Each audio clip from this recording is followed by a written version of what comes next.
This video contains subject matter that may be offensive and disturbing to some people. If you are the type to require a warning throughout a video or show, let this message serve as your warning. This channel discusses the harsh reality of true crime.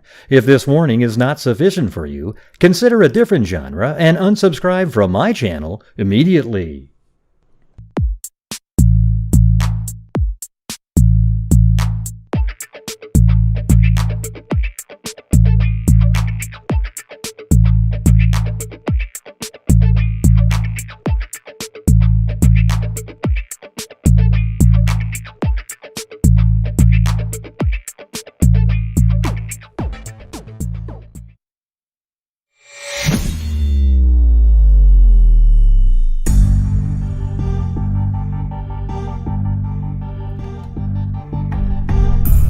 What's going on, freaks?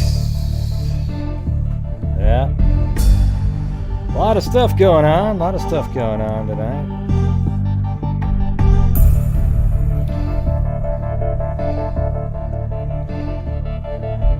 Yep, you'll have a sore arm tomorrow, though. I guarantee it, Susanna. Guarantee it.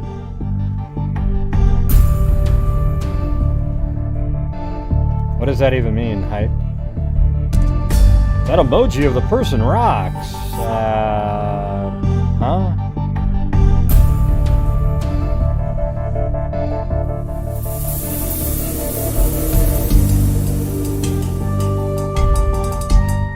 A lot of crazy stuff already. So far, we've got a few different things. We've got Trudy up here with a comment that I really would need some deciphering.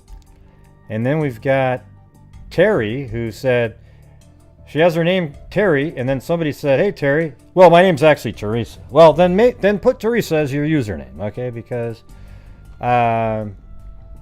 you don't want to have to say it's Teresa to 1,000 people that will never remember the next time you come in that it's Teresa, not Terry, okay? Because usually what people call you is the name that they see on the screen, unless they're good friends or something.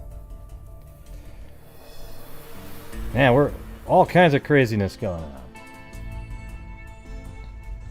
I'm sleuthing out the conversation.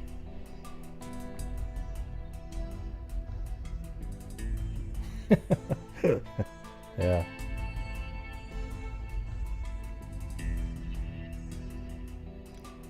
Yeah. Well, that's why we have them, because Grady Judd is awesome. Yeah. Didn't know what you were talking about. We have 1,000 different emojis. You got to be specific.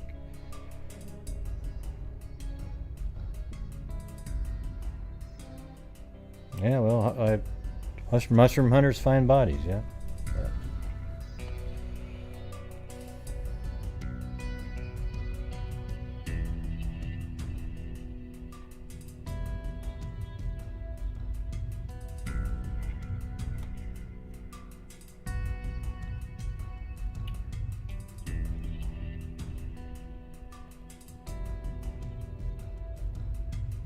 Okay, we got an update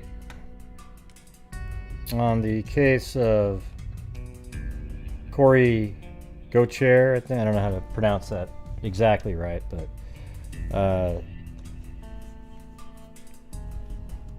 the body that was found, I think it was yesterday, that we reported on, that's 90 miles away downstream, was her body, if you can believe that. And so let's just listen to this video really quick. We also have some breaking news. We got this in just as the newscast began. We now know the body recovered from the Mississippi River in St. James Parish was that of missing LSU student Kori Gauthier. Based on a lot of factors, including cell phone activity and video footage, police tell us that there is no indication of foul play or criminal activity in her death. A lot of people thinking about this young woman and her family. Yeah, man, what channel's been saying that since the very beginning? Huh. Weird. Yeah.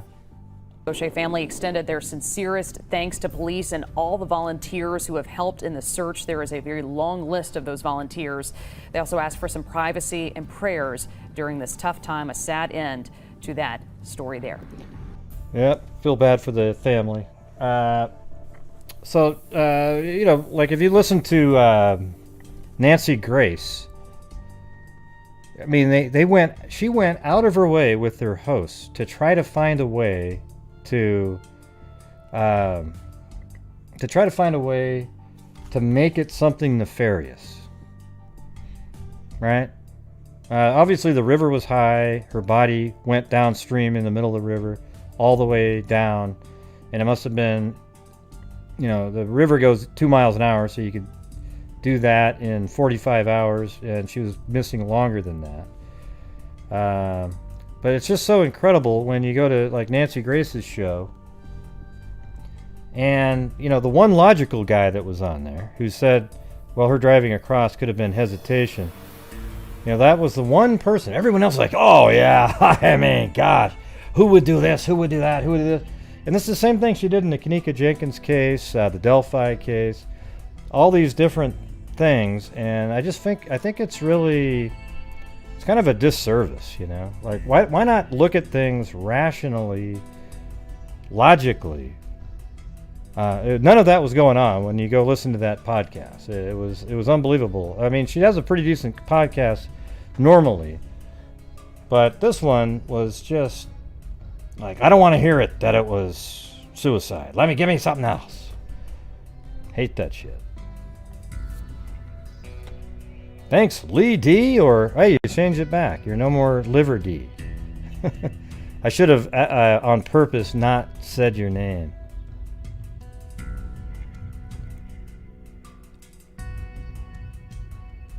Yeah.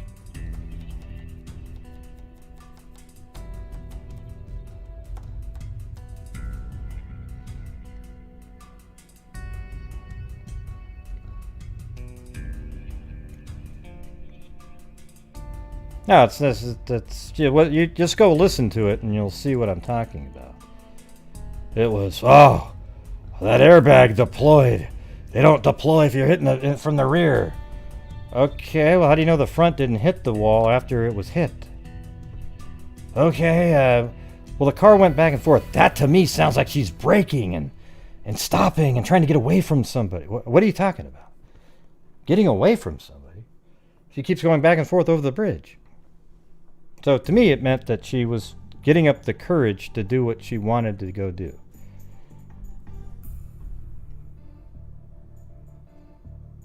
It's hard to say, Toy Area.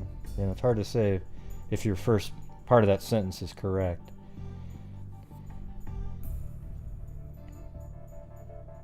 Yeah, well, you got to go listen to it. All right. I'm not trying to get more views or listens for somebody, but man, it was unreal. They just had the one guy on there that had a rational mind. There was another guy on there that didn't. He was looking, how can we make this? You know, it's sort of like the way CNN works. They have 4 liberals on and then a just sort of almost a lefty conservative that they can smash into the pavement. And so that's kind of what this one guy was. The one rational guy was the one individual who literally was spot on and yet was kind of ignored throughout the interview. So, sad news. It's not unexpected. I don't think any of us were expecting a different outcome here.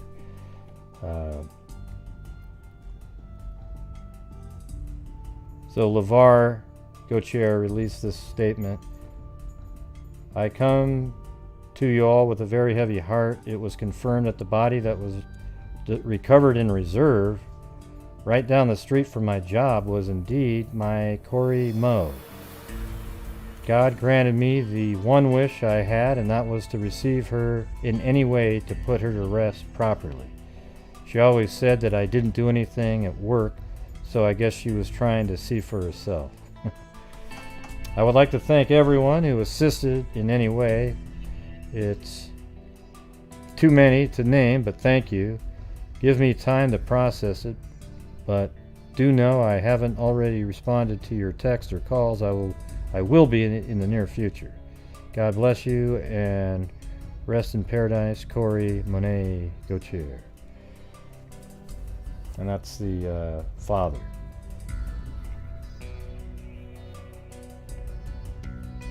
Yeah, it's weird how far away that is. 90 miles downstream, basically.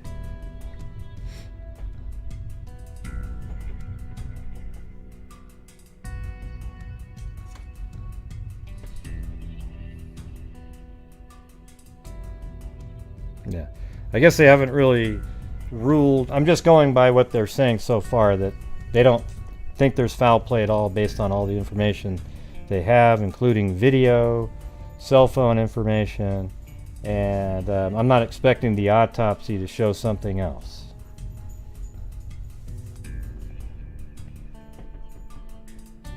Yeah, it's pretty wild how far her body traveled.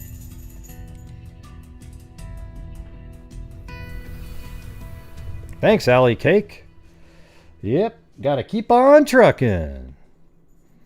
And for those of you new here, we all the funds that come into the channel through super chats, ad revenue, and I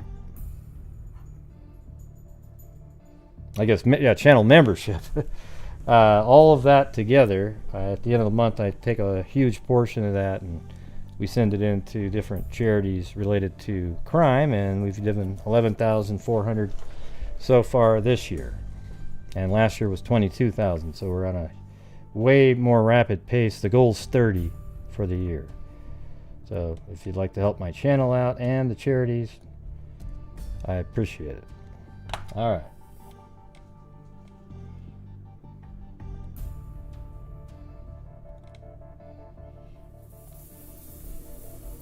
Oh yeah, there's also an audio file a news outlet put out of an interview in the Maya Millett case with Larry, a new one. So I was going to play that. This is Abby Alford interviewed Larry Millett.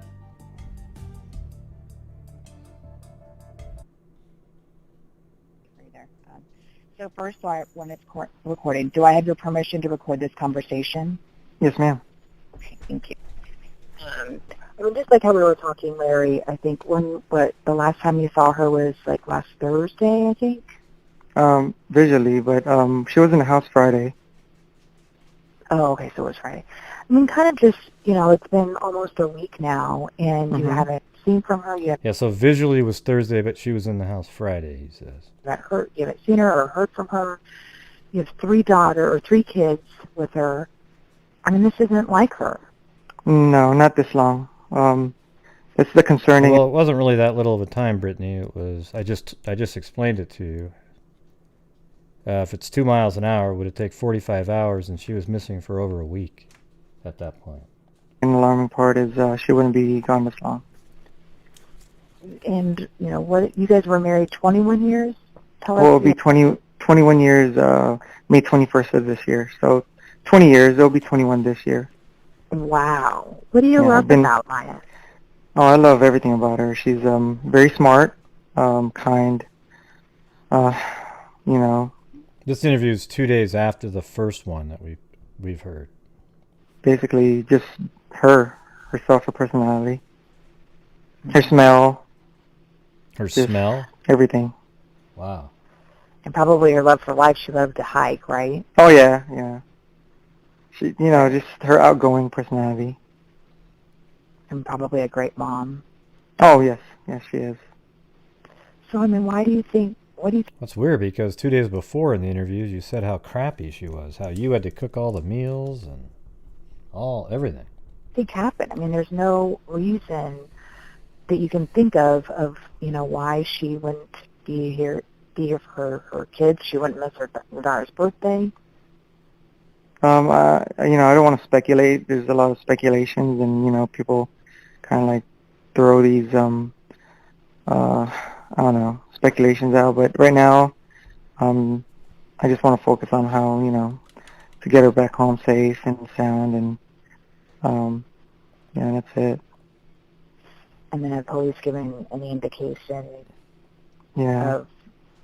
at all about where she is? No, right now, but they, I have full confidence in, like I said, the CVPD and the Navy, because they put maximum resources on our case. So, this is what they do. This is what they do best.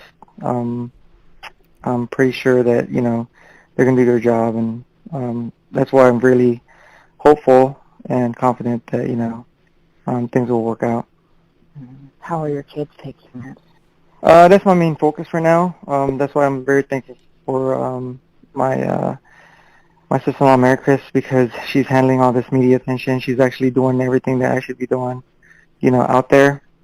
But at the same time, you can tell he's rehearsed this because he never uses she was this and that. She always says is. So he knew to not say was, even though that doesn't mean shit.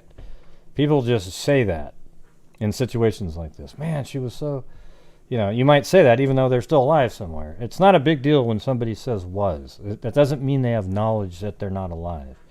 Even though every sleuth on the internet thinks that means something. Okay? But it's almost weirder to not say it, in my opinion. To keep saying is over and over again. That means you're consciously thinking of saying that. just making sure, it's as normal, like a normal day for them. They do their school, their mainly their main routine is just kept. And, I've been doing this for a while since she's been missing, and they're still happy-go-lucky most of the time. I know they sense something is wrong, but, I minimize that.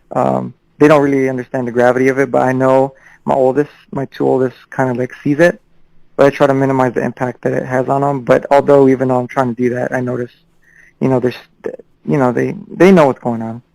Mm-hmm. Well, yeah, because they were down here at the vigil, weren't they? Yes, I had my oldest down there for a little bit, and then my second youngest had tutoring, so I had to get her to come in, and then they had piano today, which they missed because I allowed them to go to the park. So I was like, wow. And when I got to see a little bit of it, I was just overwhelmed and thankful for all the support. I was like, this is, for my wife Maya, and it's, strangers, but, most of the time on TV, you see all the bad parts, but you don't see all the good parts where, there's still good people out there, and they, they really do care. Mm-hmm. I know. It's like, you said you didn't come just because you had to, was it just like for privacy reasons, or? Yes, ma'am. Yeah, I just, again, I'm not like that person to, like, basically, go out there, but, I don't know, I just want to make sure it's focused on my wife, finding my wife, nothing else. And, I just don't want any distractions from that. Okay. Well, Larry, thank you so much. And like I said, I'm hoping, with this story, hopefully it can be out every day. And yes, ma'am. Individual, just to continue, to see if there's any kind of sightings. Because, police say that there's been, like, no digital footprint of her at all, which is really odd. Police just say that there's no crime at all. But it's like, where the heck is she? Yeah. And that's the disheartening part. The disheartening part is, it's been really a really long time, and this is, this is the. I don't know what to think about that. It's just surreal, basically. That you see this stuff on the news, but you don't know how it is until it happens to you. So. Do you think people are unfairly, questioning you or suspecting you? No, they got to do their job, I understand. So, whatever it takes, they have to, look at any lead or, basically they just got to cover all the protocols and stuff. So, it's part of the job, I guess. What about the public that don't even know you, that think that... Yeah, that's the thing about the media part, Mm-hmm. It's upsetting sometimes that, people, make implications, and it's, without even asking, like domestic violence. I'm like, really? Like, her brothers are here, her three brothers, and they know our relationship. I've always been open to the family about our relationship, and they know I've never touched a sister. So they're like, yeah, the media is, sometimes they don't get their story straight before putting it out there. Or it's just maybe, unresponsible journalist or whatever. But we get it. I mean, you know, whatever makes the biggest impact to get the story or get the viewers' attention. So, again, it's a double-edged sword. You get the viewers' attention, you get their interest, and, you know, you get the story out. They're like, oh, I'm interested. Now they're following it, you know? And I'm thankful for that because whatever promotes helping find my wife, Maya, you know, whatever it takes, basically. So, What do I said her name after that? I thought that was weird the first time. Yeah, I happened to find my wife, Maya, you know. Well, yeah, I mean, seemed like he was like one. It was weird to me. It was weird that he said that.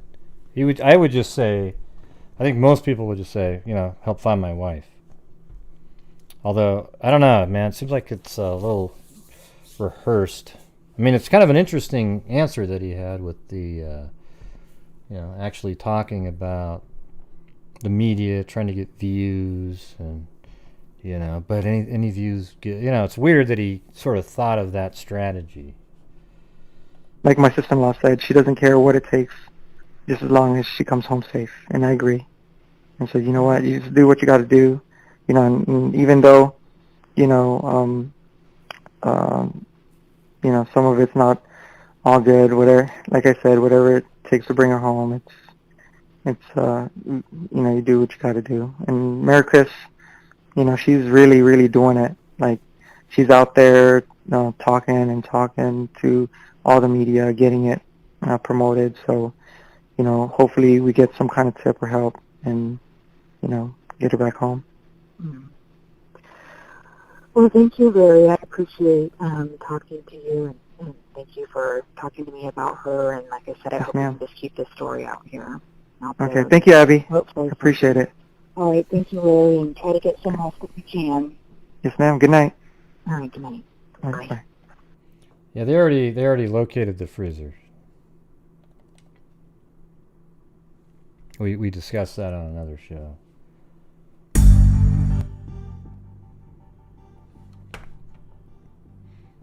So anyways, that was the new information on that case. Another interview. It'd be interesting to take that and compare it to the first one. See if anything changed. It has a different tone though.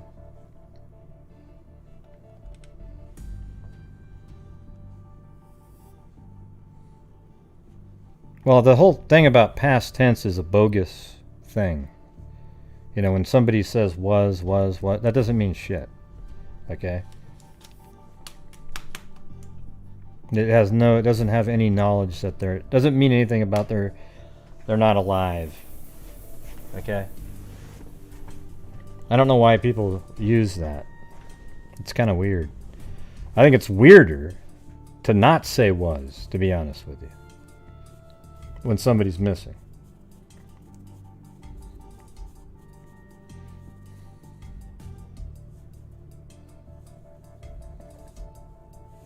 Oh yeah, he's leaving a lot out.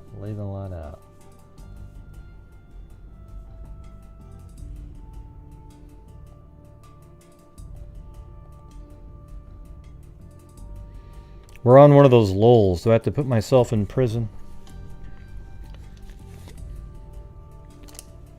Because we don't say anything right, huh? They must have weird keyboards over there, Trudy, because half the stuff you type, I have no idea.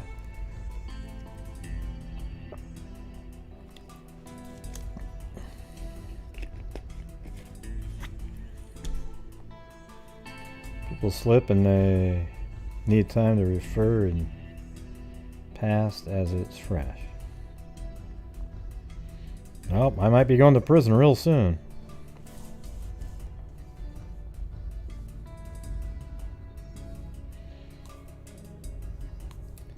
Yeah, well, he was smart enough not to have the phone on and stuff like that. Oh, man. So there you go. Lee D put me in jail, and I'm negative 10. So this isn't even... We got a long ways to go to get out of there. And then after that, I've got an update on a story that I'm not familiar with, but it seems interesting. One article, and then I have two longer ones as well. Oh yeah, I also have a Kristin Smart update too. Thanks, Lee D. No bail. Whew, that's -10. Dang it.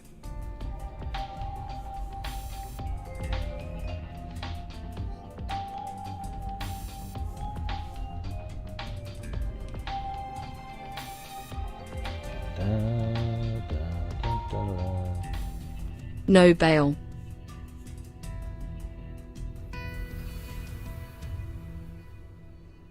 Okay, -5. Thanks, Miss L. Rodriguez. Now we're at -5.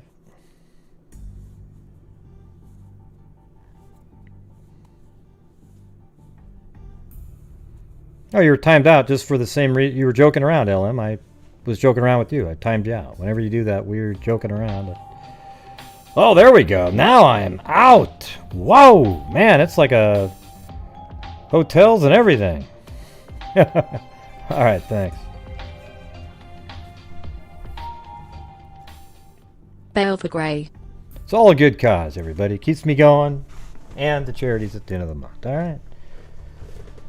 Yeah. So yeah, it was the jokes with Zozo put you on timeout there. Wow, look at that. Thank you, Miss L. Rodriguez, Jen H., Jessica Schubach, Allie Cake, Cairo, and Christy B. Hey, check this thing out. You know the Linda Molden Howe? Are you there, Linda Molden Howe? Listen to this one.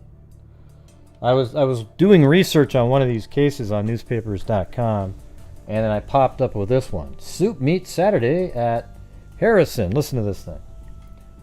The Scientific Organization for Unexplained Phenomena will meet Saturday at 7 p.m. at North Arkansas Community Technical College south of Harrison. The meeting is free and open to the public. Guest speakers will be Ray Nakaza, former NASA employee assigned to Dr. Werner von Braun, who was the father of rocketry. Nakaza was also a major league pitcher with the Washington Senators, and for 25 years was the senior buyer with one of the top 20 companies. He is an investigator with Springfield Ozarks Area Research Group. He will speak about mutilations, abductions, NASA, and UFO groups. There you go, everybody. The cattle mutilations in crop circles. Unbelievable. I sent it to Linda. I hope she appreciates that. Yeah. Von Braun. He made the rockets that bombed Britain. England, you know. And then after the war, we're like, well, hell, man, maybe you can help us. I mean, I'm sure he was treated like a king over here. It's ridiculous. Werner von Braun. Right up there with Nikola Tesla. Huh? Hey, thanks, Ellen Vaughn. Appreciate it.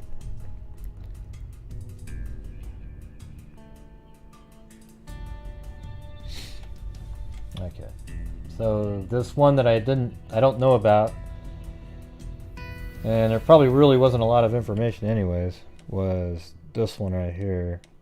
Arkansas widow confesses late husband murdered missing woman and child. So more than 18 years ago, a Fulton County woman and her young son disappeared. Now investigators say a man's widow has confessed he killed them and destroyed their bodies in an outdoor furnace. On September 1st, 2002, Sheriff Al Rourke was the Salem police chief when Tommy Redu reported his 4-year-old son, Thomas Michael Redu, or I don't know if that's how you say it or not, was missing. The boy's mother, Angela Mack Cox, had also disappeared. According to an April 9, 2021 news release, Sheriff investigator Dale Weaver interviewed several of her friends. They claim she had married James Cox in April of 2002. The following month, The two were involved in a fatal crash that sent them both to the hospital. James Cox claimed his brother Jeremy picked up Angela Mack and her son and took them to Alton, Missouri. 2 weeks later, he said Angela called him from California saying she wanted to come back home. He stated he hadn't seen or heard from her since. Jeremy Cox told Weaver he had picked up Angela Mack and took her to Batesville to see her mother. Then he took her to Thayer, Missouri. On the way to Thayer, he said they picked up Dale Cruzen and went to a farm belonging to his brother, Clarence Cruzen, to pick up some cattle to take to sale in, to a sale barn in Ash Flat. Thanks, Rita Schaefer. After leaving the farm, police stopped Cox in Alton for being in possession of a stolen vehicle and taken to jail. Jeremy Cox claimed Angela and Dale Cruzen, you almost need a chart for this one, were also taken into custody and someone picked them up. He stated he later heard that Angela had sold her son Mikey to Cruzen's. Despite multiple rumors surrounding the disappearance of Angela Mack Cox and her son, Weaver learned that several people had seen the boy on several occasions with Clarence Cruzen and his wife Barbara in the Alton area. According to Angela's mother, Lorna Poole, her daughter, was living... Man, this is like, there's so many locations on this one. I think you'd almost need a map to do this. Let's see. On Friday, April 2nd, this is just recently, 2 FBI agents administered a polygraph exam on Cruzen, which she reportedly failed.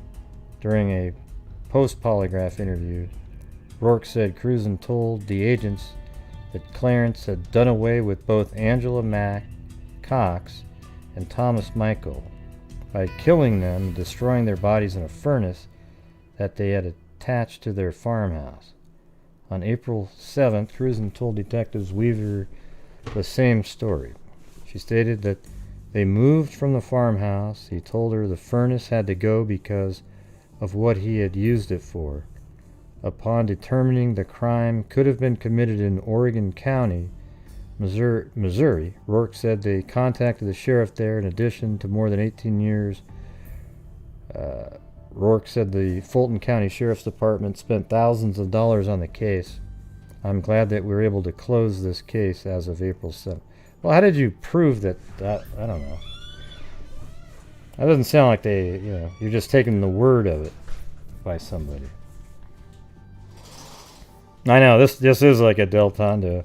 Just in this one article, it got so crazy that I just figured I'd just cut down to the end. And so, anyways, these two people were killed, burned in a furnace, and apparently that case has been solved.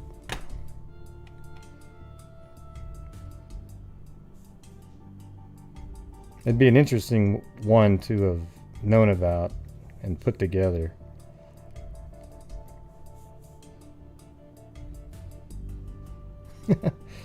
Yeah, definitely would need a flow chart for that one. But I was really just letting you know that a case was solved. Somebody came forward, and this is just one of the many cases that are being solved all the time. It seems like now. This one has nothing to do with DNA, though.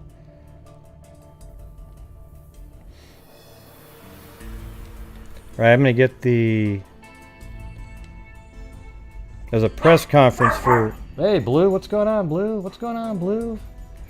There's a press conference for Kristin Smart. The district attorney mentioned the charges. Now, I had to do a lot of editing on this one because there was 2 different videos. One had absolutely terrible audio, but you could hear the questions really well. And the other one had really good audio of the press conference, but you couldn't hear the questions. So I merged them together, and now you can hear everything pretty well.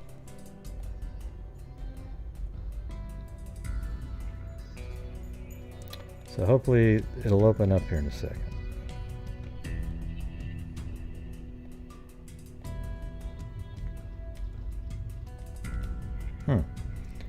Yeah, I was just opening up that. It didn't seem to... There we go.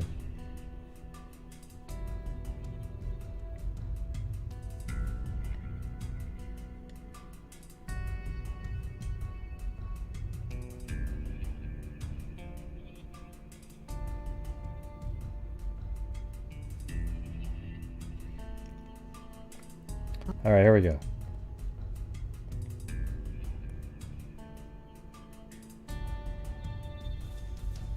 Oops. Right here.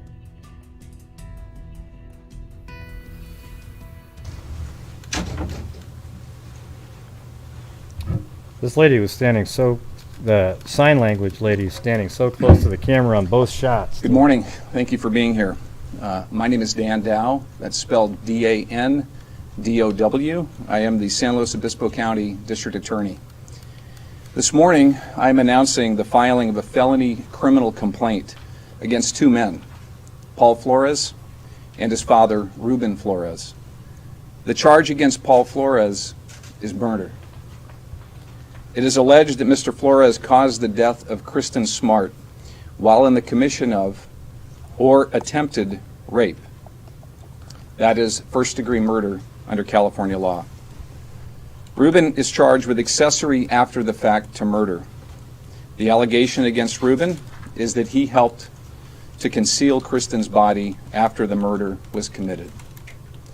Both defendants will be arraigned tomorrow morning at 8:30 in the San Luis Obispo County Superior Court, Department 3. These charges mark a major milestone.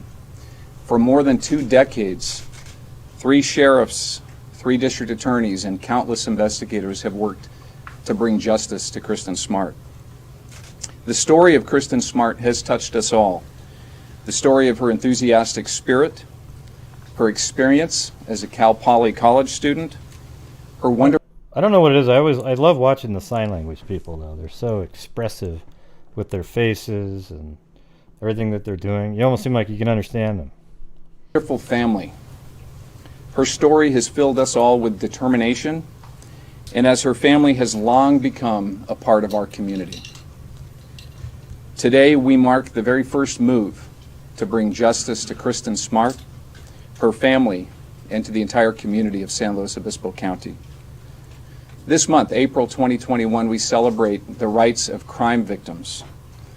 It's a reminder that we are working every day to help victims and their families to achieve justice.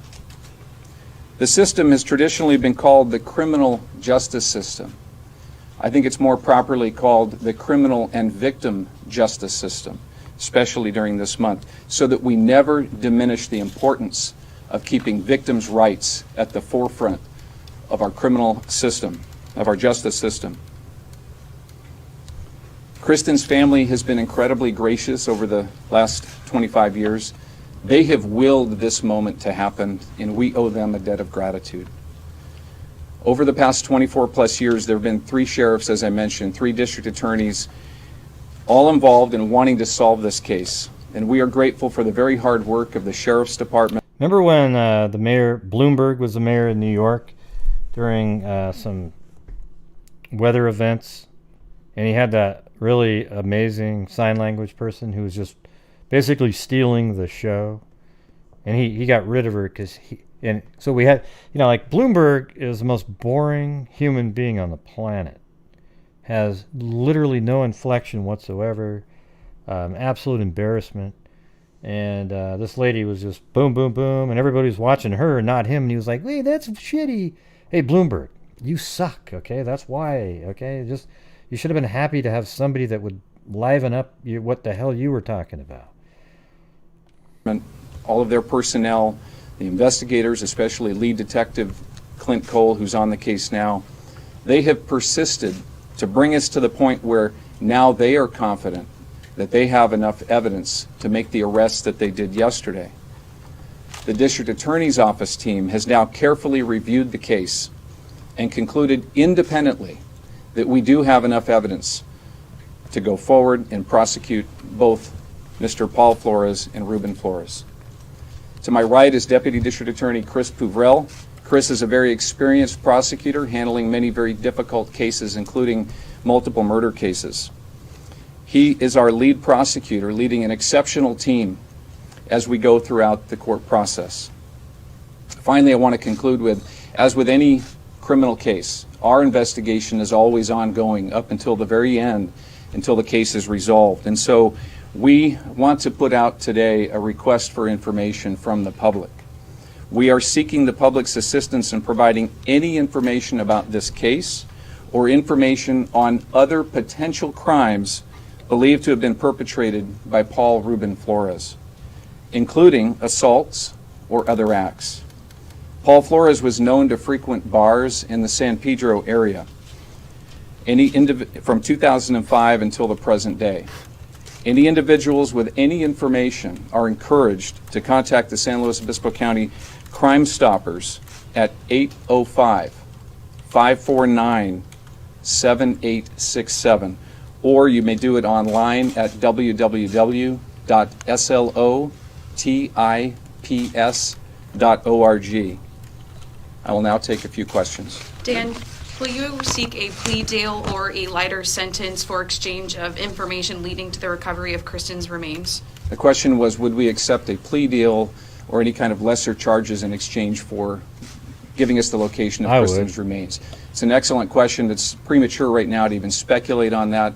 We already have an ongoing conversation with Mr. Paul Flores' counsel, and we're welcome to any conversation that they might want to bring to us. Mr. Dow, how difficult will it be to have a fair trial in San Luis Obispo County with the defendant?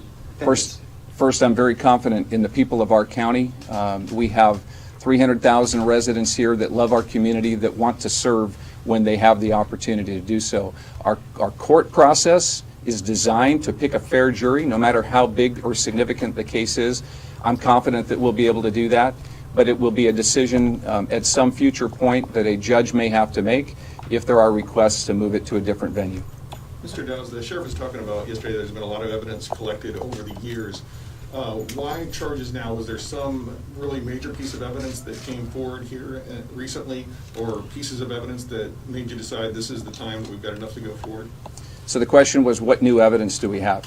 And of course, that's a question everybody's asking and wants to know. I can't tell you today specifically what the evidence is. As the sheriff said yesterday, there are seals on the search warrants that they were executing yesterday, and we don't want to do anything to jeopardize the fair process that I was just asked about going forward. So what I can tell you is that significant new information has come in to the sheriff's office that we've reviewed over the last 2 years, and some very important information just a month ago.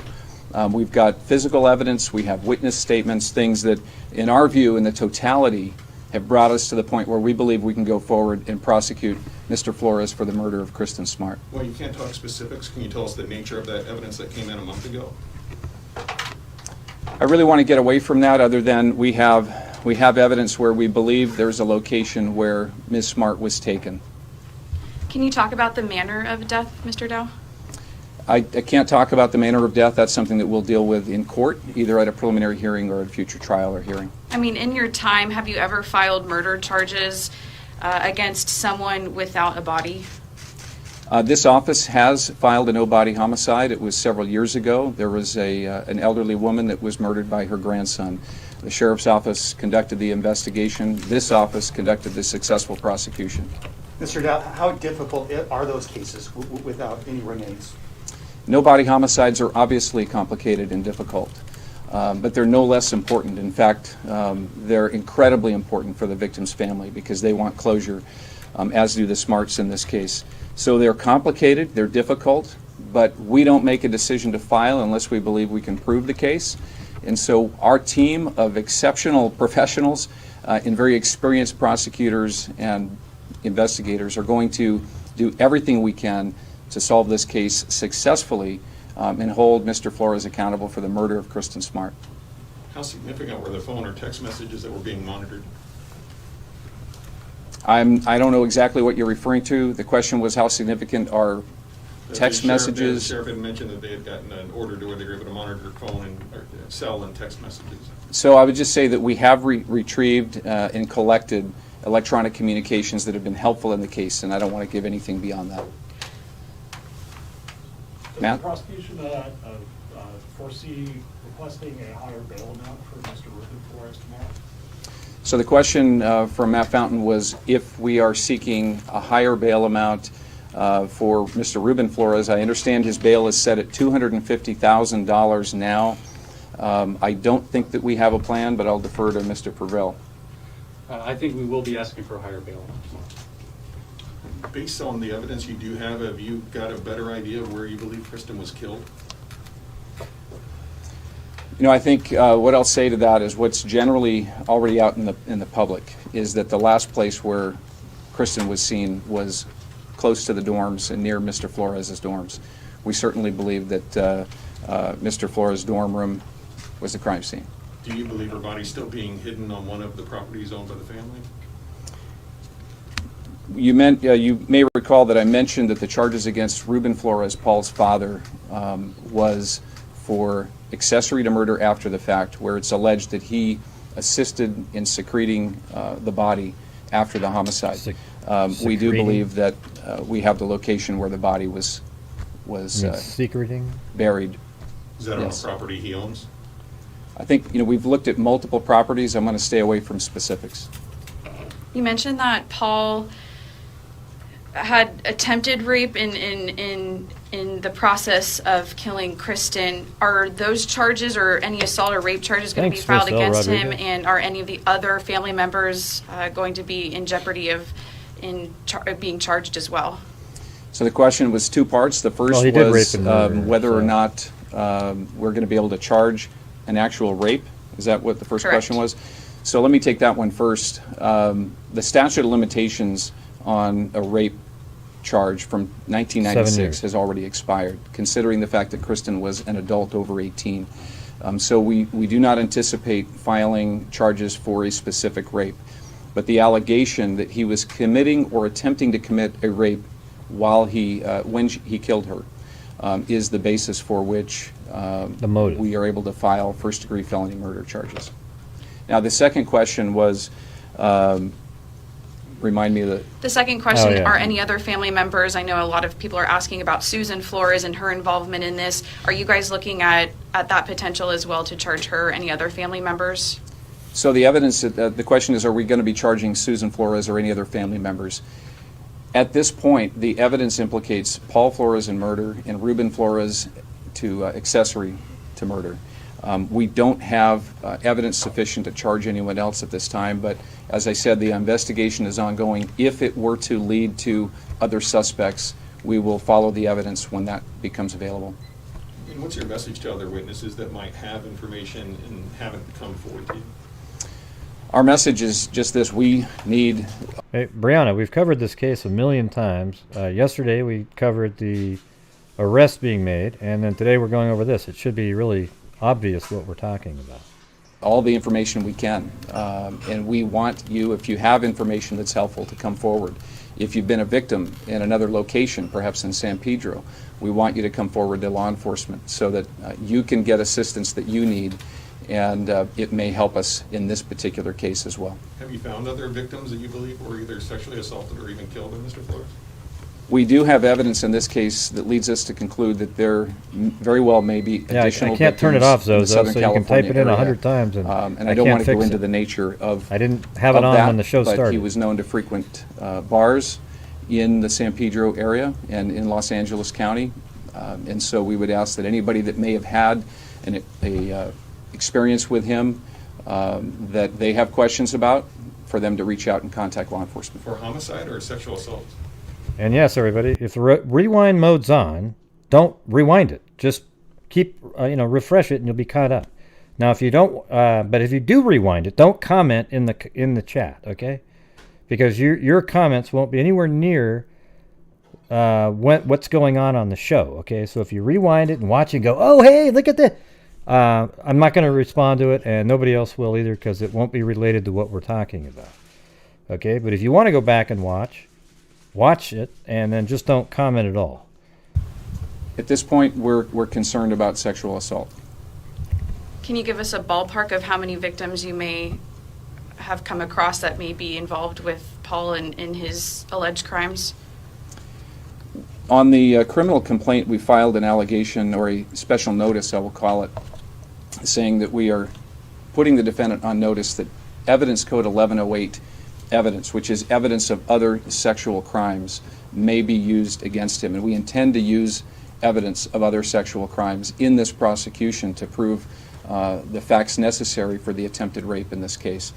So based on that, I can tell you that we do believe that we have evidence that we do believe there are other people that are not yet identified that have had some kind of a criminal act perpetrated on them by Mr. Flores. Mr. Dow, understandably, legal proceedings are long, the court process. When might we see, at best case scenario, this go to a trial, jury trial? You know, the criminal justice system is continuous. It plods along. The defendant has particular rights as to timing. The defendant will have a right to have a preliminary hearing within 10 court days, which is 14 days, calendar days. So he would have a right, if he didn't waive it, to have a preliminary hearing begin 2 weeks from tomorrow. In cases like this, typically they take much longer, but it's up to him and his attorney to decide what position they want to take on that matter. I really don't want to speculate. My commitment to the Smart family and to the community is to put every resource that we have behind Mr. Purvell and our prosecution team to bring justice for Kristin as quickly as we can without violating any of the accused rights, making sure that it's a fair process all the way through. My last question for you, Mr. Dow. This is, nearly a 25-year-old case. When you are going to be calling witnesses to the stand during the trial, are you concerned at all about memories that have faded since the case has elapsed over, nearly 3 decades?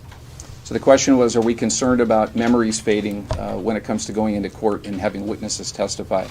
Of course, we're always concerned about those sorts of things. We have ways of working on that, ways of making sure that witnesses' memories can be refreshed through police reports and through things like that.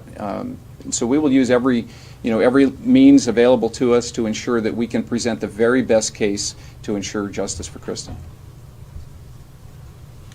Matt? Paul Flores was recently arrested for being a felon in possession of a firearm. Are you able to tell us at all about his past criminal history or what that felony might have been?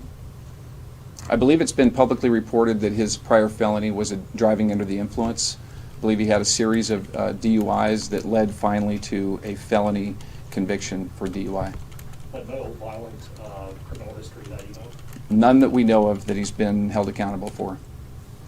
Can you talk at all about his contradictory statements about what happened that night, early on? The question is, can I talk about Mr. Flores' contradictory statements that he gave when he was interviewed earlier? And I really can't. I don't want to comment on anything that he has said. All I will tell you is that we're going to be, we have all of his statements, and we're carefully looking at them, and if they can be introduced as evidence, then we will aggressively work to do that. Did they say anything after their arrest or since? I'm not aware of anything. Certainly I can't comment on that right now. Any other questions? I'll take one more. All right. Thank you very much for being here today.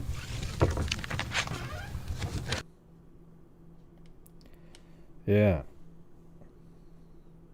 Thanks, Robin Frost. So just to let you guys know, look at what it sounded like without on this one show. Watch this. Listen. To conceal Kristin's body after the murder. Horrible, right? However, the questions were loud, right? So then if you get rid of, then you turn this one off and put this one on, then you've got criminal and victim. Way better audio. I'll tell you today specifically. Let's see, right there. About the manner of death, Mr. Dow? Yeah, see how you couldn't hear her nearly as well, but when you turn them both on, then it's nice and loud. I really want to get away from that, other than we have right there location where Ms. Smart was taken. Can you talk about the manner of death, Mr. Dow? Yeah. So I just combined them together, and then we could hear the questions. Usually you can't really hear the questions at all, but this time you could hear them all clearly. Thank you, Robin Frost. All right.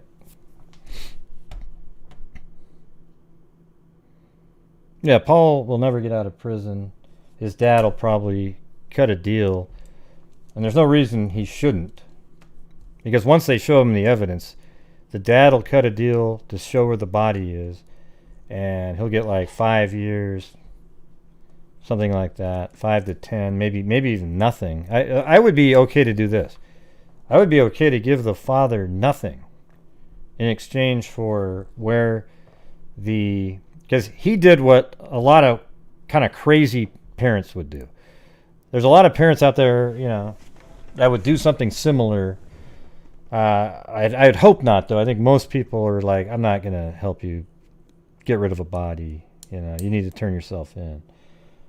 But I don't really give a shit. It's the person who killed her and tried to rape her. That's the one that needs to have the full force. So if they can cut a deal to find the body to give some sort of peace to the family, I think that's worth it. Okay? So I would cut the most ridiculous deal in the world with the dad because he isn't the one who killed Kristin.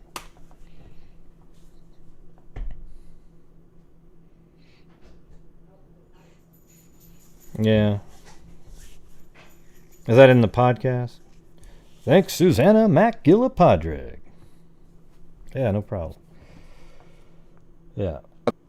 Alright, so I haven't listened to the podcast. I just kind of been following it from afar, updates here and there. We went over it one night. Yeah, I don't know. Do you know what the address is of the house? I think I had it the other day, but we could take a look at that if you want.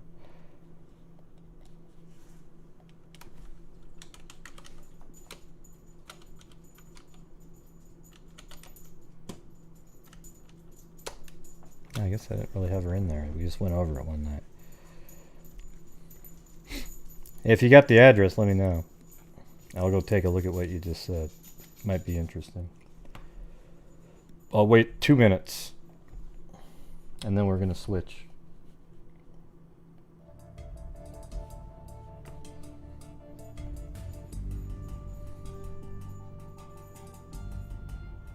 I don't know what that means, Don.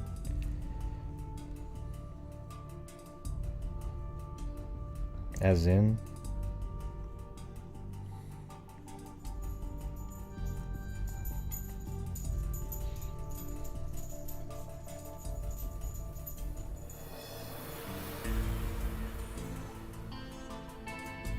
Right, so cut a deal with the dad.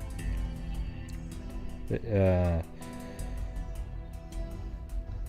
only thing that if you took death penalty off the table and isolation, that's basically what you get, because there's no death penalty in California, really. They have it, but they don't use it, ever. So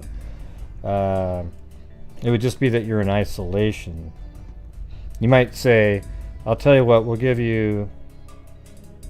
cut a deal. How old is the guy? 40 years to life. But you're up for parole in 40 years. Which would make him like 85 or not, it'd be like, he probably won't be alive at that point.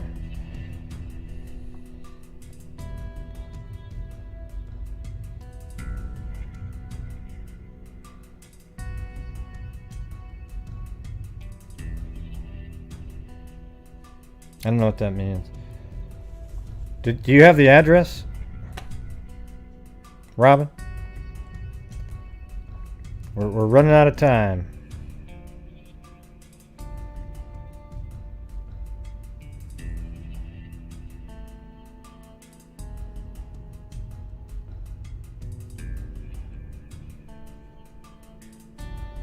That link? What do you mean, that link? I'll check. I don't know what that means either. You just have to copy and paste the address right into the chat.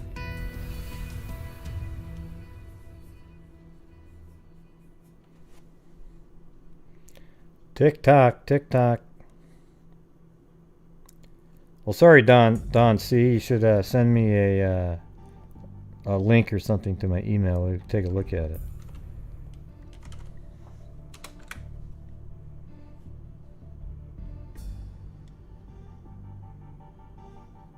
And what town is it in? That doesn't look right. No, San Luis. That's it right there. I think it's in San Luis Obispo.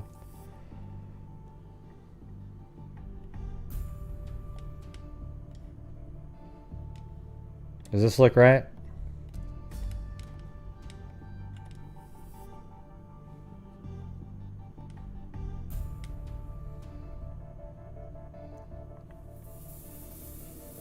Yeah, that looks like the one. No, it's 527. Is it on? It looks kind of like it's right in this area though, right? No, it's 529, so it's this other one with the fence.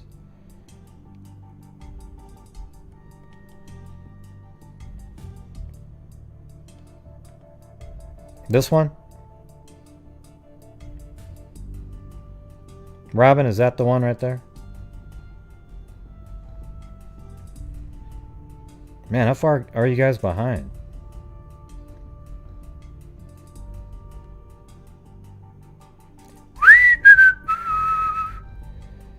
God.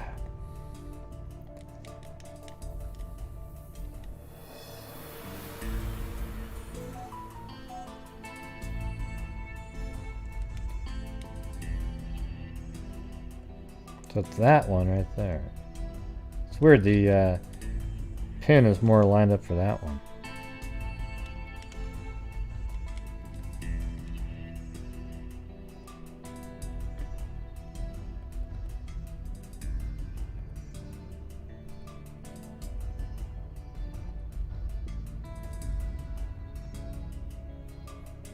Thanks, Juju Positive. Ah, there's like these parking spots there. What's going on with that?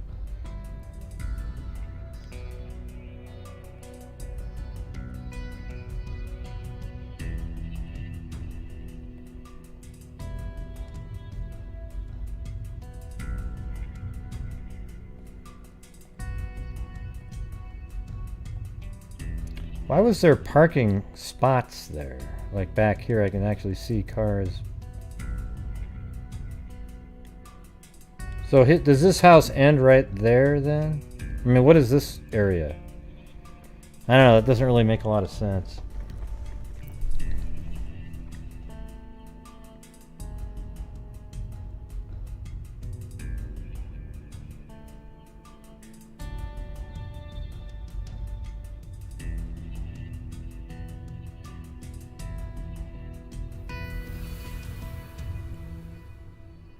Well, no, I can see everybody's things that they're typing in before you do.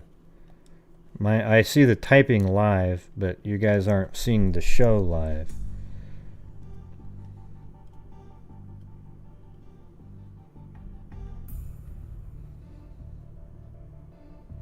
Okay, well, anyways, I don't see anything here. I don't know where her property ends. Is this part of the property right here? I don't want them to do it though, Zozo. I don't want them to know that rewind mode's on. Jesus Christ. That's why I don't have it on every show. Why would you say, hey everybody, go back and rewind it? I don't want you to rewind it. Because you'll be on a whole different topic.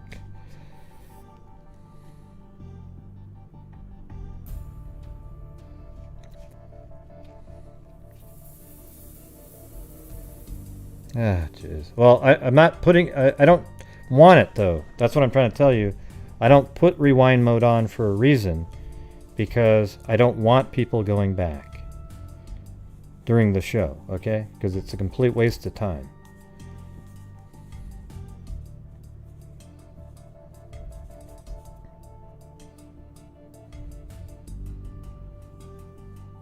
That's right. Be kind. Don't rewind. I mean, what's weird is, don't tell me it's on if you really love it so much, you know, like.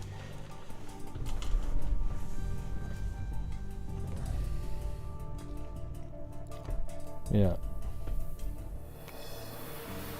Right. That's why I don't normally. I didn't have it on. Like, this is the second time this has happened. It's the second time it's happened. Hey, see you later, accountability for Vermont. I'm feeling just fine.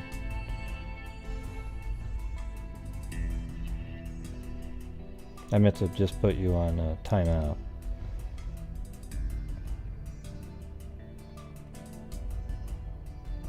is that? There we go. Yeah, it never works out well when you come up to onto a show. So is that a different address, Robin? This one? I am chilled out. This is what I am when I'm chilled out. I'm just saying, I don't want, if rewind mode's on, it's an accident.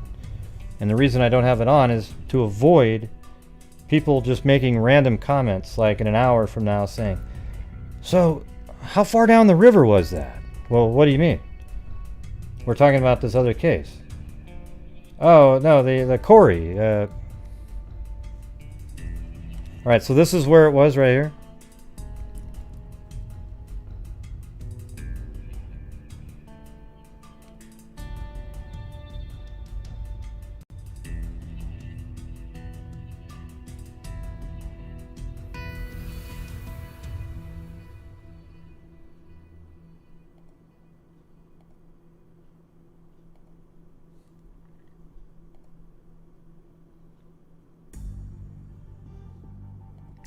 Okay, well, it's not really working for me doing this part here. It kind of threw me off.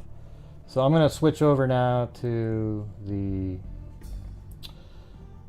this other case I was going to talk about named Morgan Nick. She's also in Arkansas. This is back in 1995.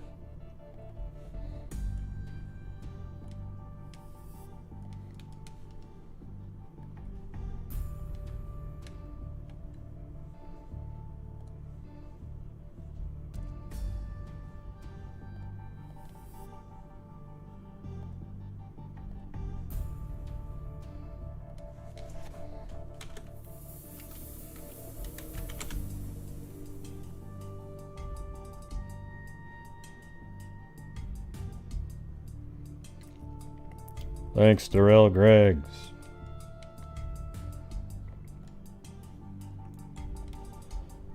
Okay, pink ribbons and wanted posters are covering businesses and houses in the hometown of 6-year-old girl kidnapped from a ball field in Alma last week. The longtime mayor of Ozark says he's never seen the small river community so united. People are just saying they couldn't believe it would happen in this area, Mayor Vernon McDaniel said. Morgan Nick was abducted Friday night at a ball field in Alma, about 30 miles west of Ozark. Authorities believe her abductor tried unsuccessfully to kidnap 2 other children in the area. Police have released a composite sketch of the suspect and a description of the vehicle. Witnesses said drove away from the ball field around the time Morgan was discovered missing. And this is back in 1995, June. It's actually June 9th. Then it started making the papers, I don't know, 4 or 5 days later.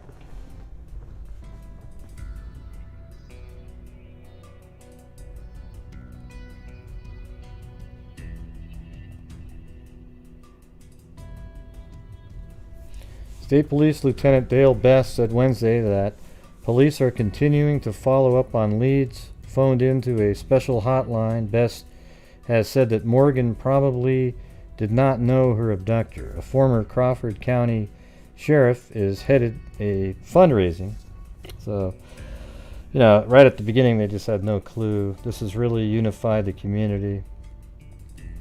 Who cares? You know, the whole unifying community comments are just stupid. You think that mom's like, oh great, you know, find the abductor and the child. So this is hard to read. You can probably tell that it's pretty blurry here.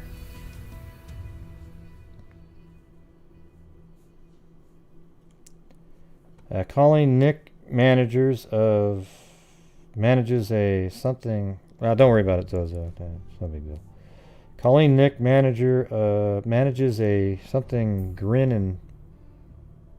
grin and points at a round sticker glued to her pink shirt. Emblazoned on the sticker is a smiling photograph of her 6-year-old daughter Morgan. Then the phone rings behind a closed door at the Alma fire station. Miss Nick half runs, half stumbles through the door. My phone is ringing, she means. Miss Nick has slept sparingly since Friday night when Morgan was abducted from an Alma ball field. She has eaten little.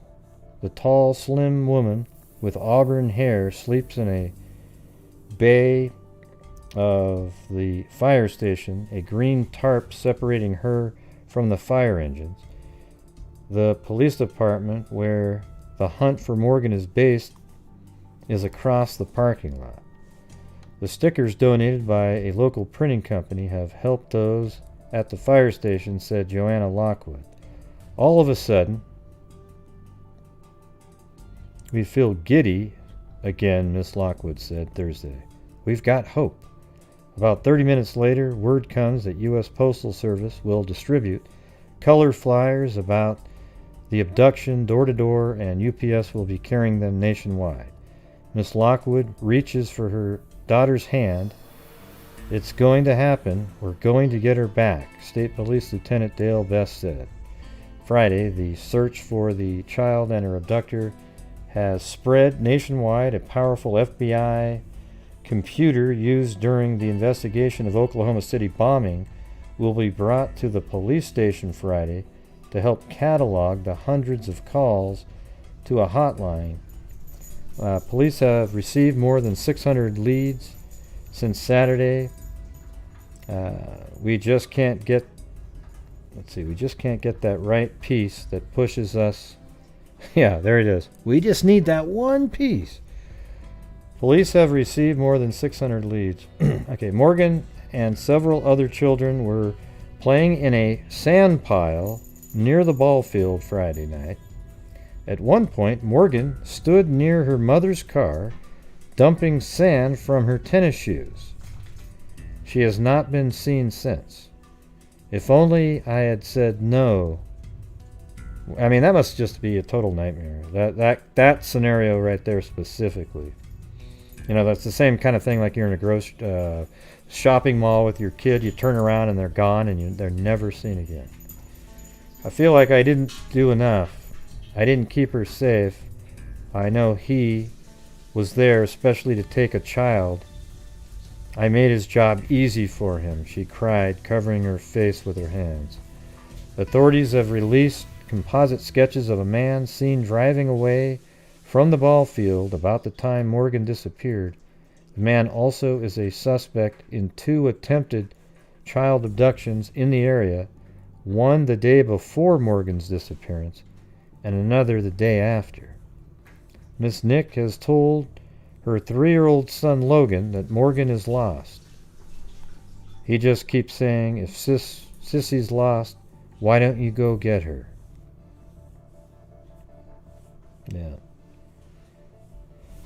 Yeah, that's just a total nightmare. Anyways, this is what the guy looked like at the time, apparently.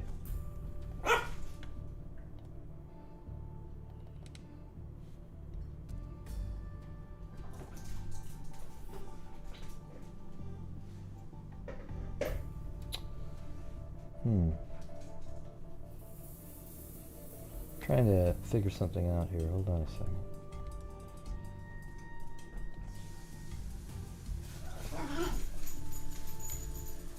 Blue.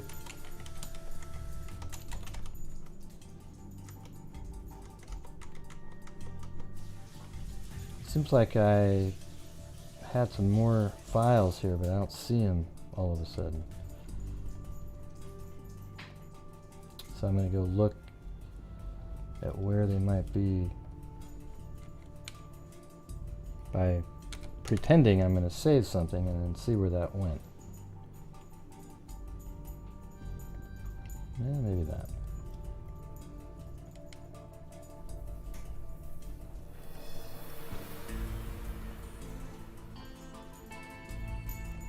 Okay, get back to it. Colleen Nick said a man's bogus story that sparked a 16-hour search for her 6-year-old daughter was like losing her child a second time. He took her away from us all over again. Doesn't that just suck? When people do crap like that because they want to be famous. So somebody mentioned, oh yeah. And they got their hopes up and then boom, nothing. I guess you get jail time for shit like that. Okay, here's one of the ones from the other. That's why it doesn't look the same. It's been a year since young Morgan Nick slipped away from the security of her family and friends. By the way, the mother in this case is another one of the amazing mothers. She turned it into this really amazing mission. You know, creating different laws and so forth where it's illegal to not allow missing children's posters on your place of business. Things like that. So on June 9th, 1995, Morgan, then 6, was playing on a sand pile at a crowded ballpark here. She paused to empty the sand out of a sneaker in the parking lot. Within seconds, she was gone. Someone remembered seeing a dull red Ford pickup with a damaged white camper shell. So remember that part right there. Nearby, being driven by a man no one knew. Hey, thank you, Michelle Nicholas. Oh, it's a coffee wave. All right, let's do it. Let's see. Someone remembered seeing a dull red Ford pickup with a damaged white camper shell nearby, being driven by a man no one knew. He disappeared about the same time Morgan disappeared. Sunday, residents here planned church services and let's see, and a Believe for Morgan rally at the Alma High School football stadium. A cashier at a convenience store said recently that everyone loves Morgan, even the ones who didn't know her. Everybody's always looking for her when they go out of town, the woman said. Anybody in Alma, Fort Smith, or Ozark would recognize this little girl. But in the last year, little solid information has developed in the case despite some 5,000 leads and a nationwide search by scores of law officers and hundreds of volunteers in the weeks that followed the kidnapping, and the effort that continues today to put Morgan's picture before as many people as possible. Hey, thanks Michelle Nicholas, Tia Marie, Zozo, and Holly. Didn't you used to have your last name on there, Holly?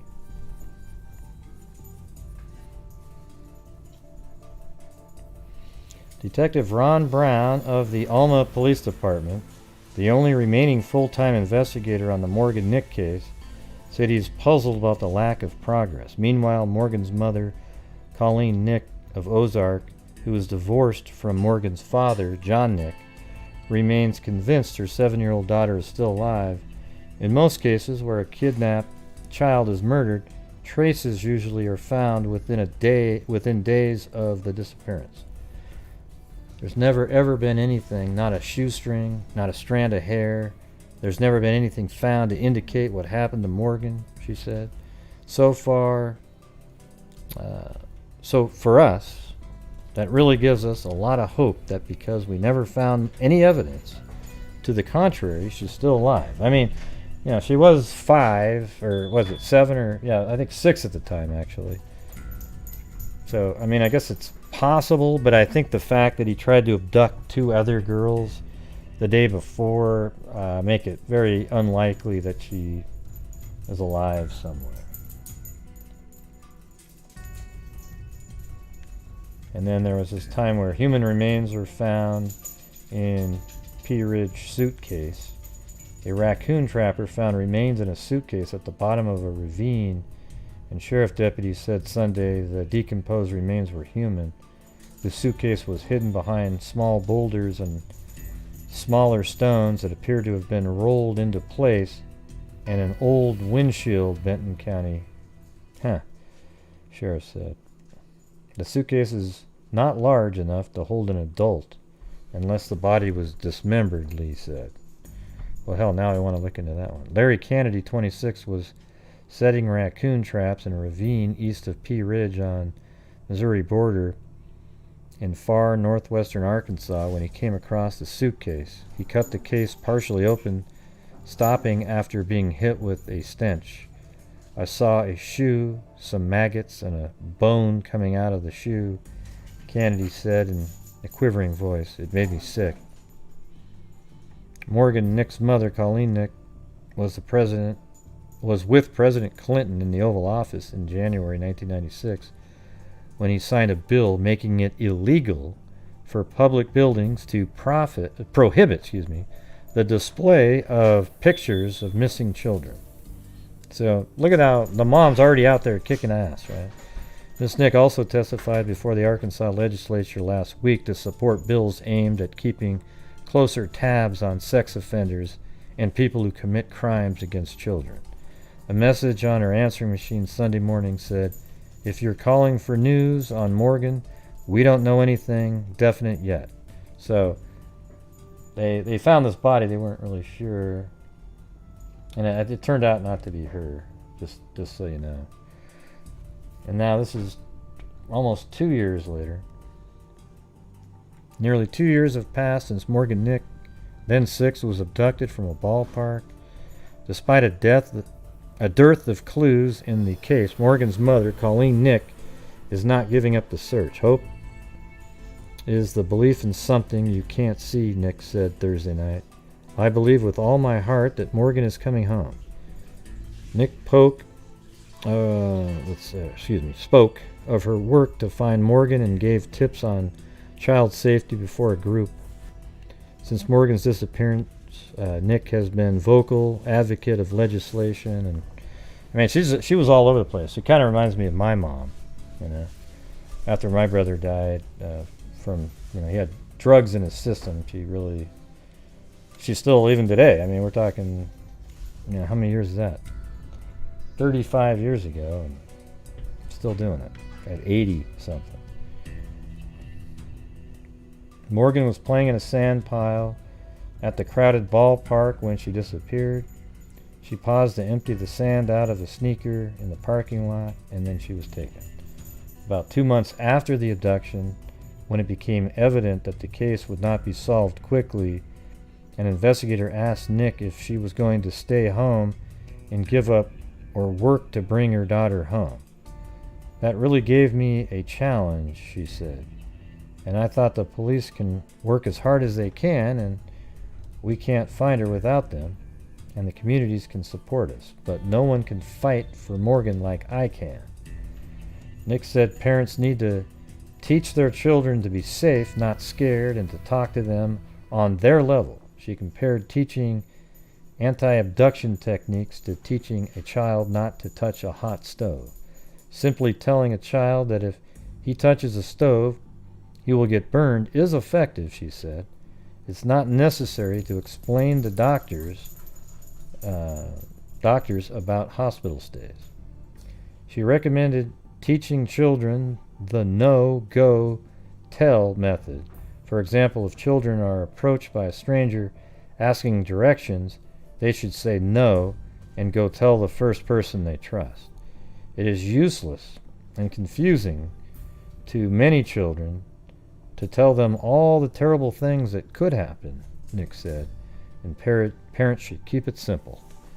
That's probably good advice, right?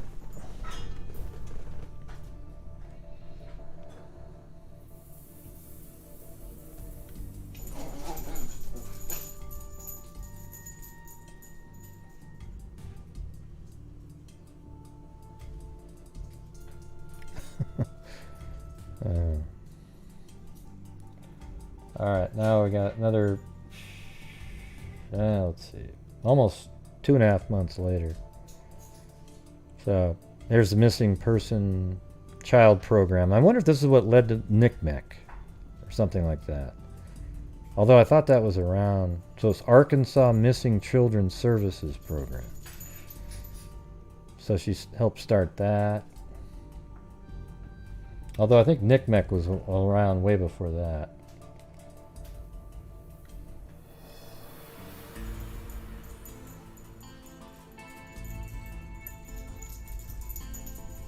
Police talk to man about abduction. So this is in 1997, September.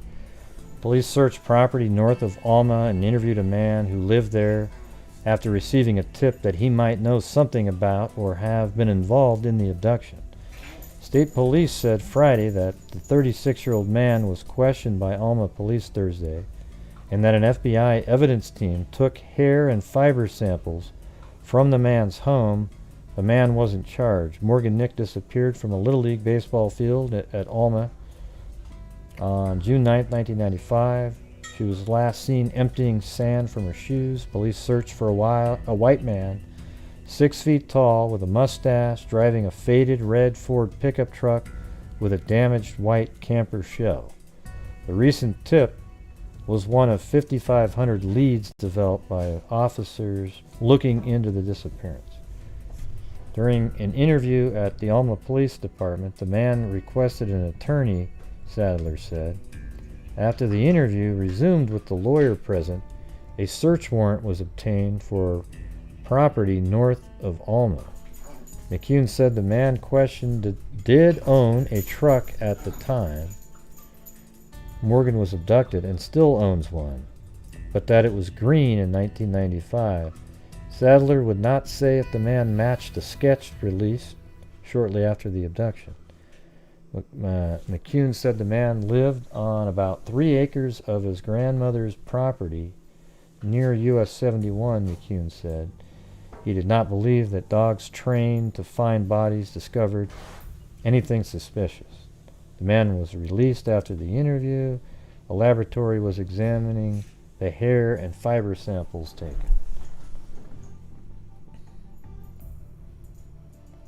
All right, now we're all the way up to 1999. Central Arkansas enacts missing child warning. I mean, look at this lady just kicking ass, man.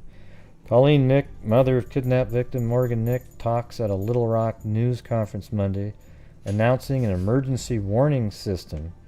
So this is a little bit like an Amber Alert, right? I mean, a little, let's see, emergency warning system for children who are abducted in Arkansas. The Morgan Nick Alert program is named after Morgan Nick, who was taken from a ballpark in Alma in June 1995. Yeah, so she's really, making a difference. And then there was just hardly anything in the papers. And then I think in 2015, a new lead surfaced. Many of us gathered on the steps of the Capitol last week as a new campaign was announced to find more leads in the now 20-year-old kidnapping case of Morgan Nick. A New Age progression photo created by the National Center for Missing and Exploited Children shows what Morgan Nick might look like today, 2 decades after her abduction from a Little League baseball field. And for the first time ever, the 2 children who were with Morgan that day speak out in a new video produced by Knickknack. I'd like to see that.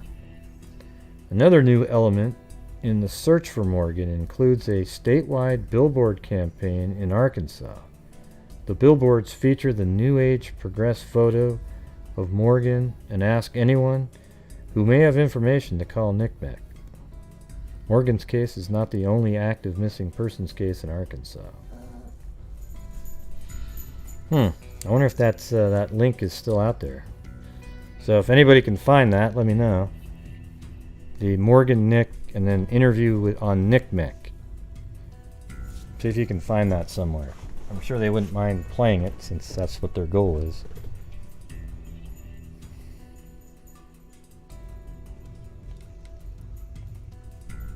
Well, actually, hold on. I might be able to do this. Morgan Nick, and then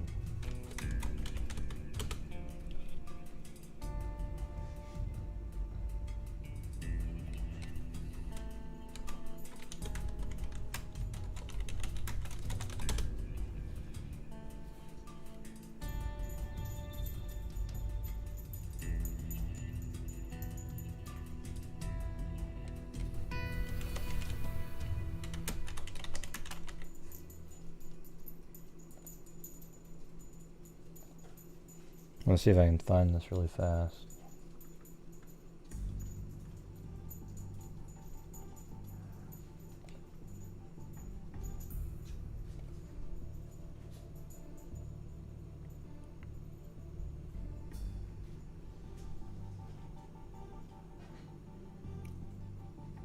Yeah, well, why don't you do it, T. Covey? Go out and start doing stuff.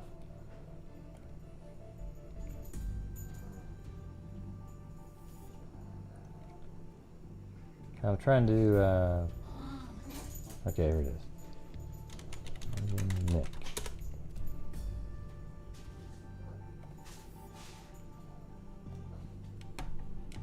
So this is on their website here.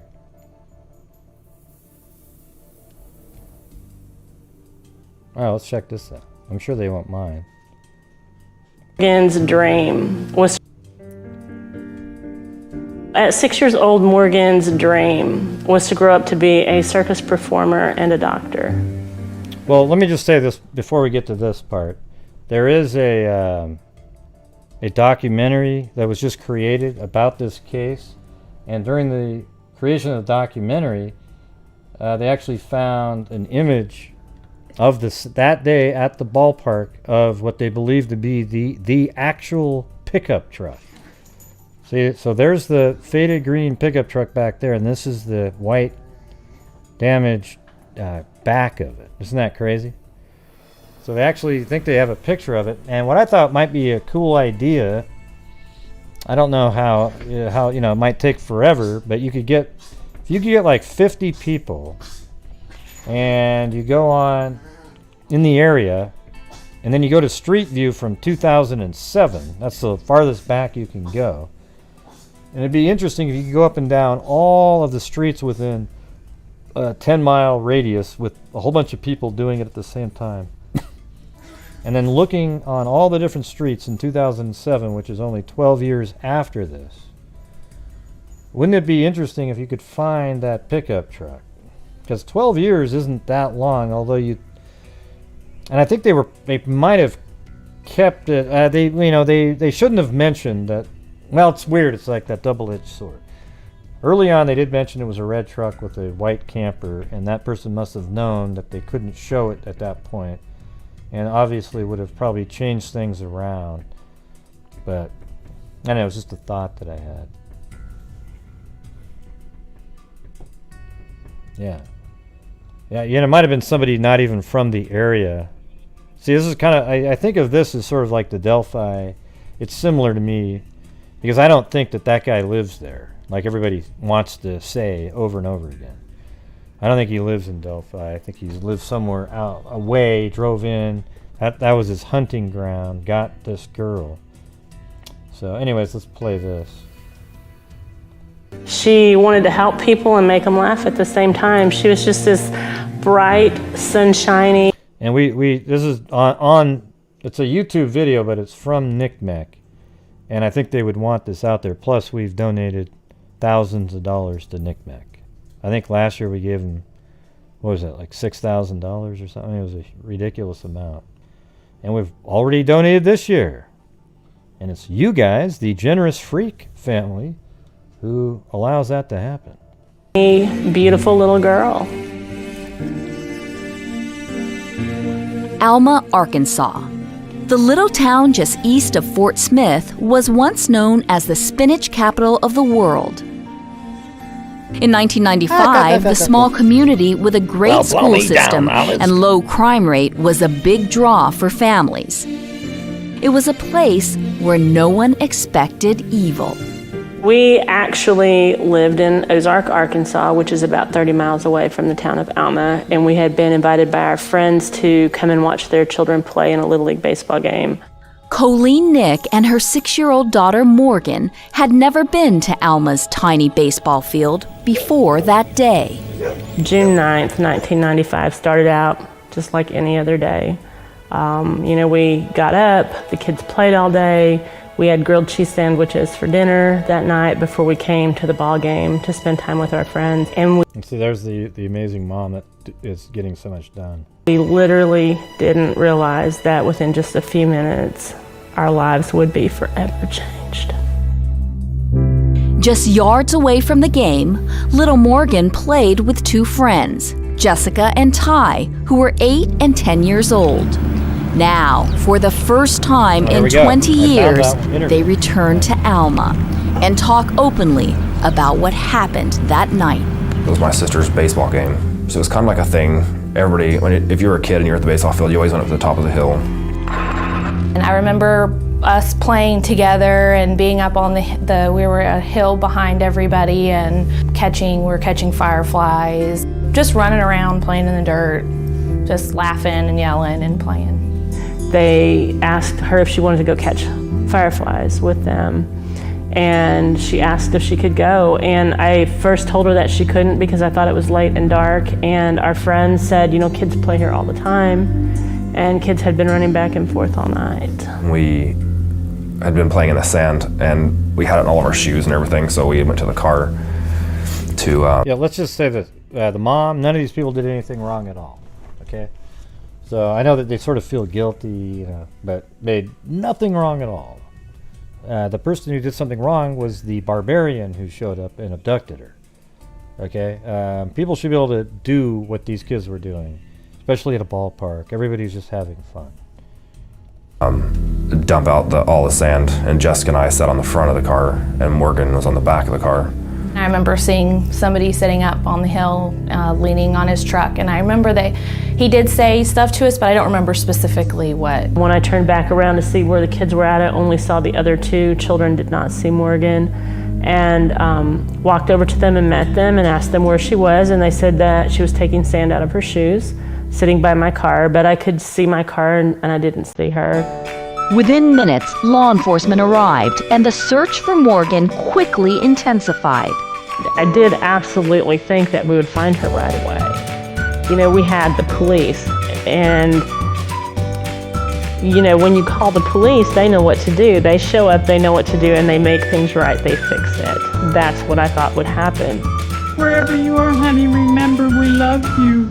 We're looking for you, darling. As days passed with no sign of Morgan, her parents broke the news to Morgan's younger sister and brother. And we couldn't find the words to talk to our 22-month-old baby and our 3.5-year-old. Their dad said, Morgan's lost. And our son just burst into tears.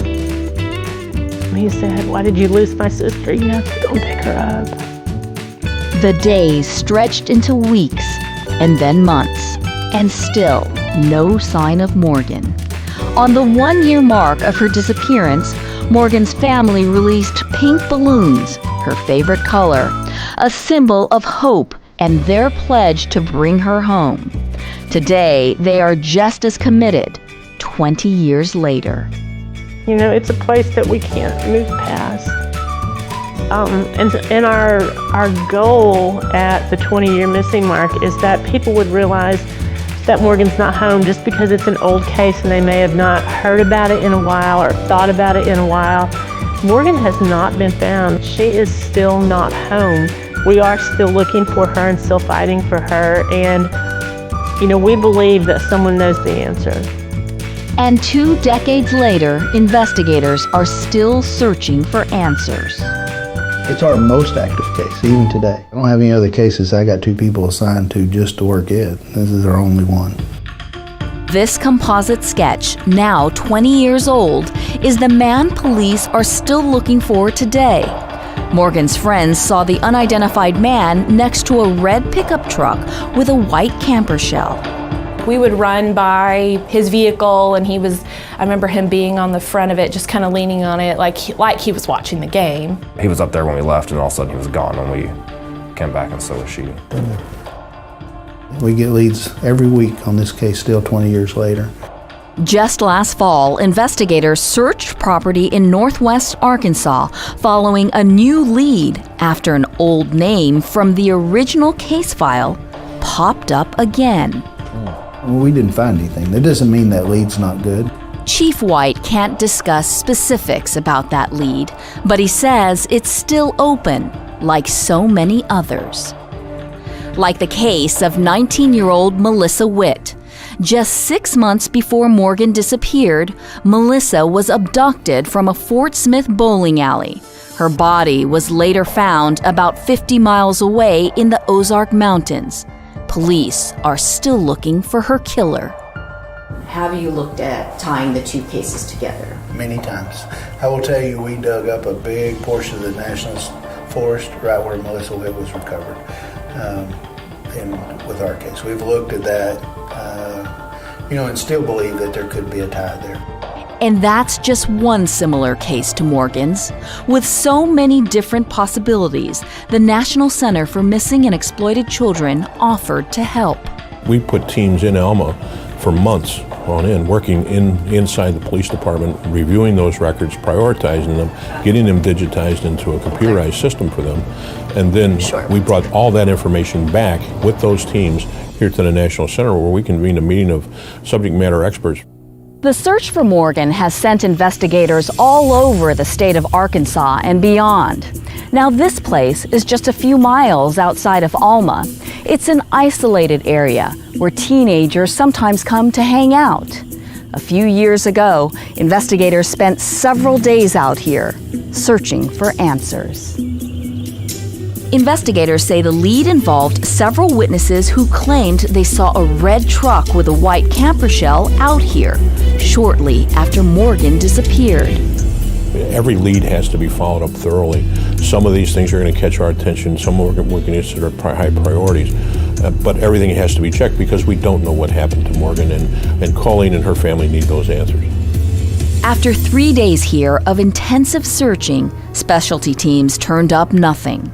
Still, investigators keep pushing forward, and Morgan's family remains steadfast. It's been 20 years and they have never been able to prove to me that Morgan is not coming home. So you can't tell me, you just cannot convince me that she is not out there somewhere. But the fact is that long-term missing children do come home. I mean, we've seen the cases over the years. We saw J.C. Dugard and Elizabeth Smart and the girls from Ohio and Carlina White. They happen. And it can happen with the help of a photo. Using family pictures, a forensic artist at the National Center for Missing and Exploited Children created this age progression image. This is what Morgan Nick might look like today at 26 years old. You think about the kids who have come home and they get out of bed now and their parents look at them in the morning and they think, I'm so glad I never quit fighting for you. I want to be able to look Morgan in the eye after she comes home and to say, I always fought for you. I have always believed that you would come home.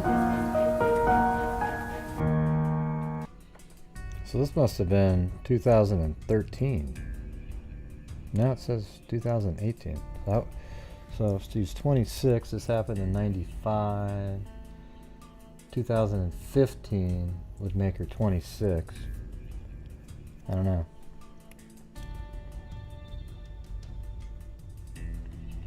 Yeah.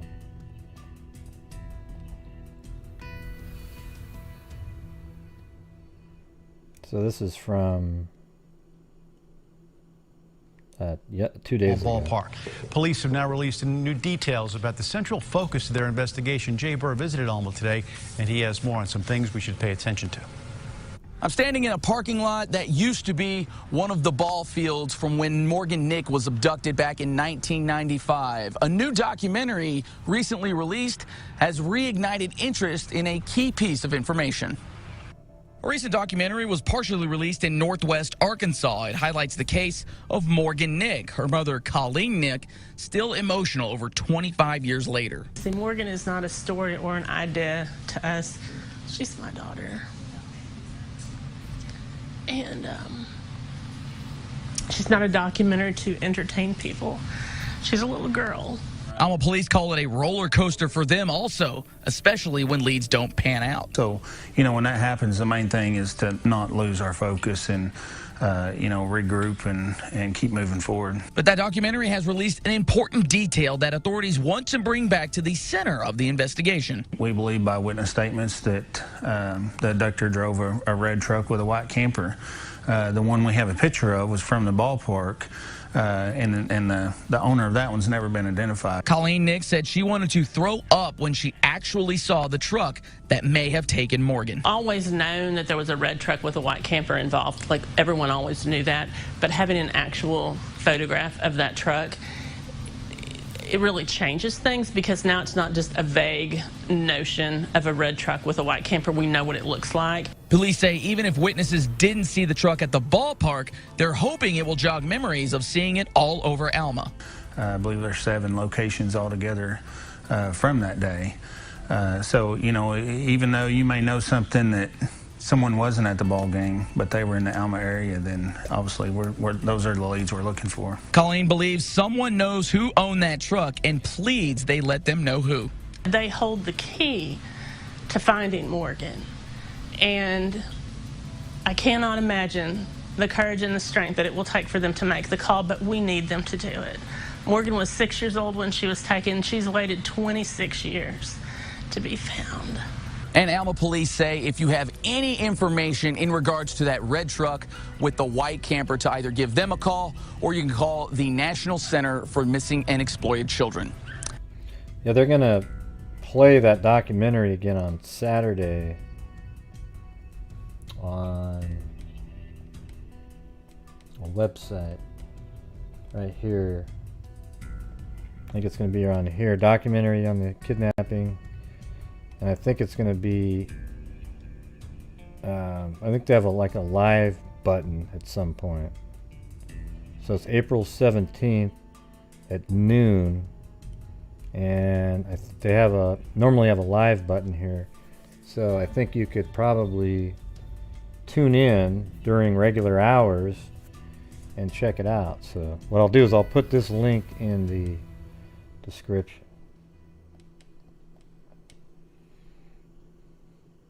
We don't know what model truck it is.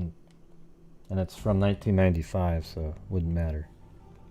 Hopefully somebody in that area would be able to figure it out.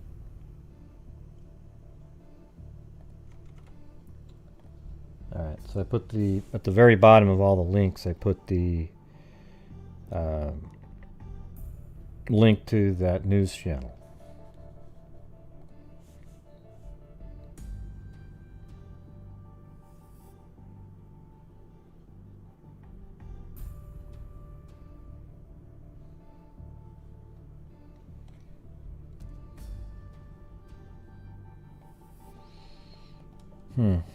That's just, man, that one sucks. It's just, they all suck, but I hate ones like that.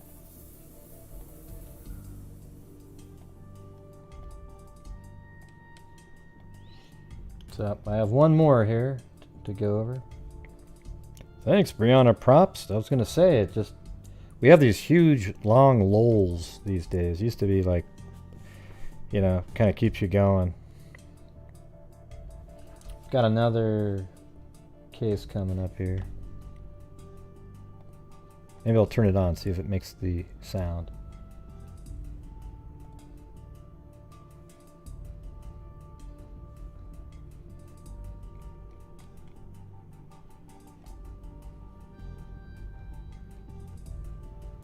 Alright, I'm gonna take a break for a second. Thank you. Chewbacca? Oh, I'll be Chewbacca if you want me to. Yeah, just don't forget to support your local YouTube channels. You know, me.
Thank you for keeping the cases most don't tuck front and center. Basic generous, basic generous, basic generous.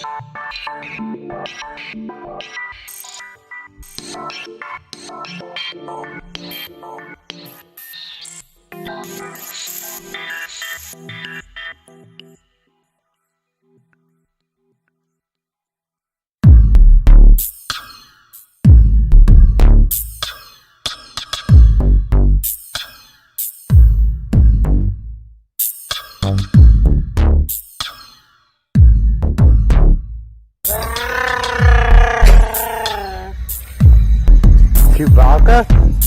Oh, I'll be Chewbacca if you want me to.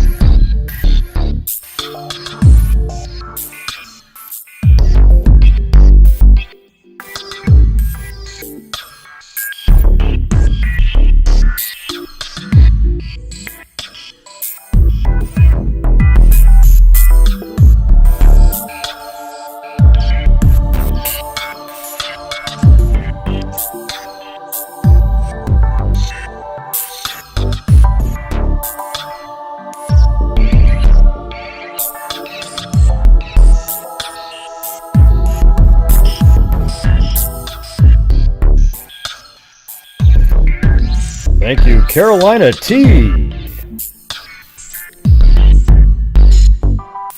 Oh, and Mag up there. Thank you. Man, you guys are chatting so fast. I didn't think it would go by that much. Basic generous, basic generous, basic generous, basic generous, basic generous. Well, thank you, guys. Almost getting to our goal every night. Getting close.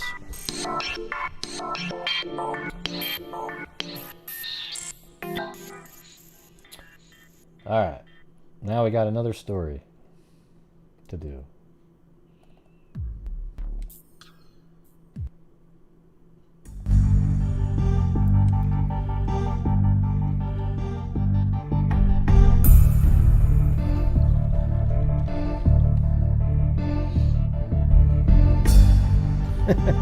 Alright, little Diet Coke. A little dash of rum in there, you know, just to kind of... Well, not rum, it was little Jim Beam. That's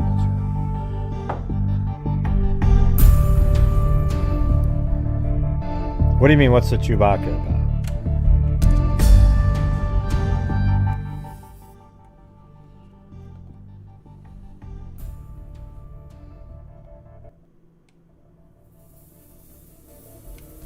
Okay, is this another time where I have to go through everything again? Okay. The Chewbacca came from Cairo, was on a trip somewhere. He was in the hotel lobby, and then he was exiting the hotel, I don't know, just to maybe smoke a cigarette or something. Then he goes outside. Right when he opens the door, this lady goes, whatever the hell that sound is. I can't do the sound. This one. Here we go. Just a second. I have it right here. It just takes a second. Come on. That's him opening the door. Chewbacca?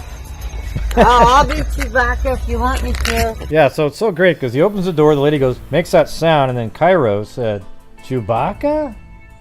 And she said, I'll be Chewbacca if you want me to be. Okay, well, I just explained it to you. Alright. Right. So, we put that as one of the emojis and a, sound effect.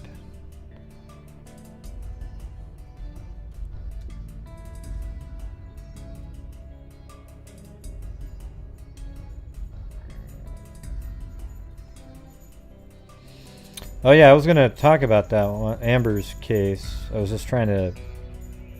it's already solved and everything now, that's the thing.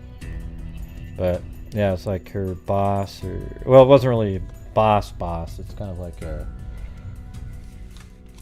I think it was a mental health supervisor guy, whatever.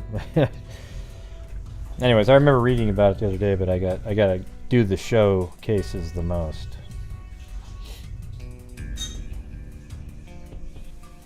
So I'll wait till you guys get through your whole Amber conversation.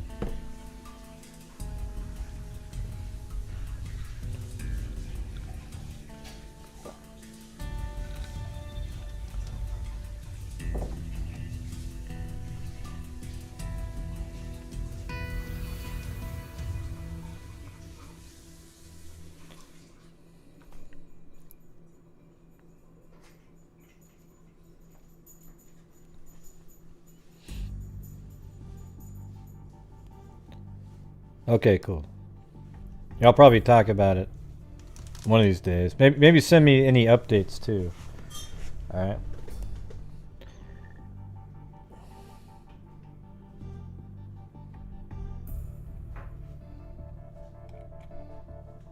I didn't know any people got injured as well.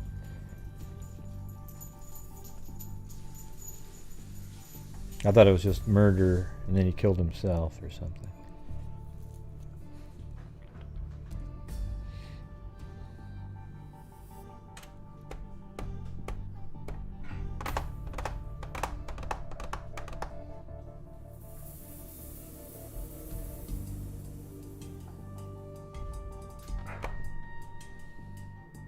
Oh, that's right, yeah. I knew that.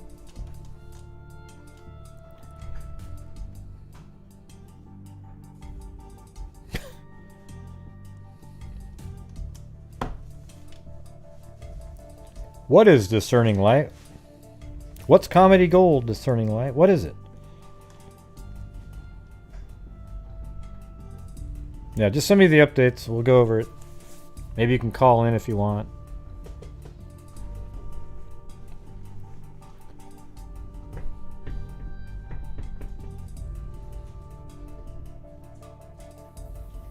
Oh, I think she was talking about comedy. She's on rewind.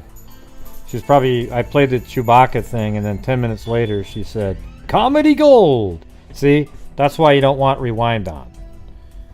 We were talking about something totally different and discerning light types in, comedy gold, everybody! You! You know, so it's not really comedy gold. Alright, so in the emojis here, we got the Chewbacca. This one right here is Chad Daybell, his head upside down, his chin is his nose. This one is Grady Judd. And the second one is a paint chip that looked just like me, that was on a lock. This one here is for girl code, because you women seem to be able to communicate with bizarre phrasing and wording, and they all understand it perfectly, and us guys are left in the dust. And then so mean, that's when I'm so mean. Look it is when somebody tries to, it came from people who try to get you to believe something by saying look it over and over again. But now we use it to say, hey Gray, look at this shit, you're missing something. Okay, and so this guy is the weird ass guy from Ancient Aliens. Okay, we use that when somebody comes up with a crazy theory with a premise that's already nuts. Like, I mean, this person emailed me today about Abby and Libby, and the premise was that one of them was pregnant, okay? And it's already, that right there is ludicrous, so now the rest of your theory is you're basing that on garbage, okay? So, all right, now this one here is, we don't talk about Chris Watts at all in here. See? That one is, we don't talk about Chris Watts because it's the most boring case in the history of mankind. It was solved within 2 days, and yet people covered it over and over and over again and still cover it today, even though they're... What are you rolling your eyes at, Michelle Nicholas? What happened? Hey. Toy Airy, thank you. And Brianna Propst.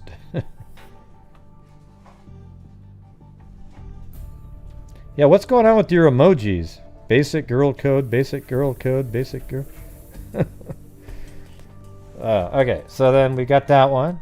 And then we've got this screaming lady one. I don't really, that's just, that one's one of the ones I could switch out at any time. And then correct right there was derived from when I was working at this place, this lady who had no clue about anything that we were working on. She said, Gray, can you help me do this? So she came over to my desk, stood above me, and I would help her. And as I would go through all the different things, she would kept saying, correct, correct, correct. So if anybody walking by would think she was helping me, and I would say, I know it's correct. I'm not asking you a question, okay? I'm telling you how to do it. Correct. Oh, God. You got to be kidding me. All right, and then back to you, Jim. It's just what every news broadcast seems to say. We've actually had that. Back to you, Jim. And then clues is how they spelled clues back in the 1950s, 60s time frame. This one right here is just the common troll whenever a troll shows up. This one right here is a barbarian. This one right here is our buddy Blue. Boom is exactly what it means. Boom! You know, what Gen H types in all the time. And then, what the hell is this? So somebody came on one time and said, they just showed up to the show. That happens actually once a month at least. Somebody comes on, what the hell is this? Okay, and it made me laugh. I don't know, why don't you listen for 30 seconds? Alright, this one right here is the generous freak heart. All the nurses in here got mugs that had freak on it. This one right here is a rodeo clown. Those are the people that just come in and they're jackasses right off the bat. This one right here is for the cat eye donation. The crazy cat eye donation, the $50, they get that. The people start typing that in. And then last but not least is Lizard Eye, which was my story of me being, when I was in a bar, there was this cute waitress and she sat down at the table where I was sitting and I was talking to her and things seemed to be going well, and I looked over at her and I said, you know, your eyes look like a lizard. Okay? You know, what I really meant to say was that they looked exotic, but I said they looked like a lizard, and it didn't go very well for me after that. All right, give it a shot. Give it a shot. You know, I'm looking at the chat over in the streaming, and it has that same basic this, basic that. You know, I have to tell you this, but your eyes, man, they look like a lizard. Boom! God, that's good. See, but here's the thing. If I accidentally said it to one of you, you would know that, wow, he's actually complimenting me. All right. There you go. Okay. So now you know what all the emojis and the Chewbacca... Yeah, see? Look at Brianna. She has those lizard eyes, right?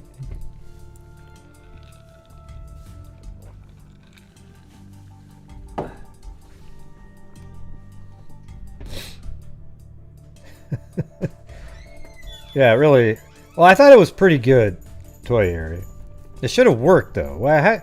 How come it wouldn't work? Why wouldn't somebody be like, ah, man, that's, you know, poor guy. Should have worked.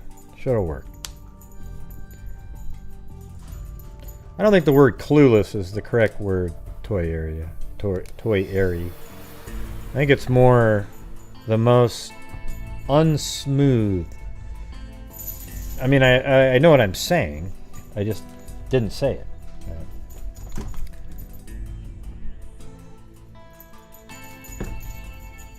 Yep, so there you go. You know what I think, Toy Area, is that your line right there was clueless. The way you typed that in. Yeah, instead of being sort of part of the fun, you type in a term like that. See? Man, you seem socially awkward. I mean, at least I can admit it. You'll have to look in the mirror and say that to yourself. Yeah, there was no humor in there. Yeah, she had absolutely no humor whatsoever. Alright, let's see. Yep, so now moving on to the last one here.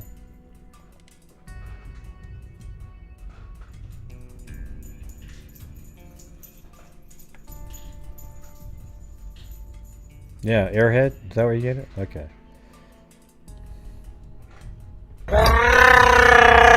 Chewbacca! Chewbacca? Oh, I'll be Chewbacca if you want me to. That doesn't make any sense. You dropped something. My jaw. Huh? You should say, I dropped something. My jaw. Not you dropped something. My jaw. It would be, you drop something, your jaw, or I drop something, my jaw. Not you have one of each side of that. Oh God, crazy. Man, you guys, your grammar's just god awful. Mine's so fantastic.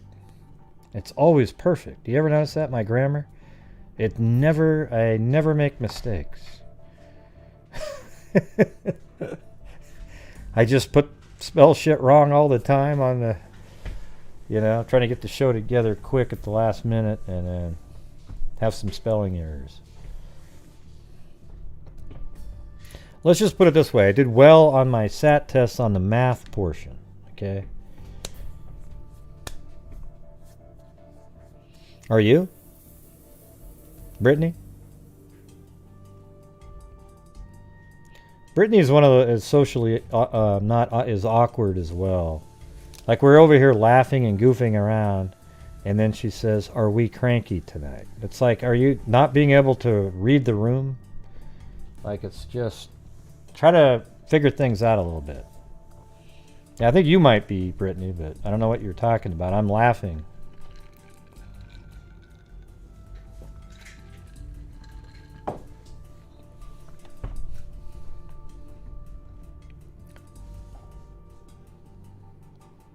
Excuse me, miss. Did I leave my boots under your bed?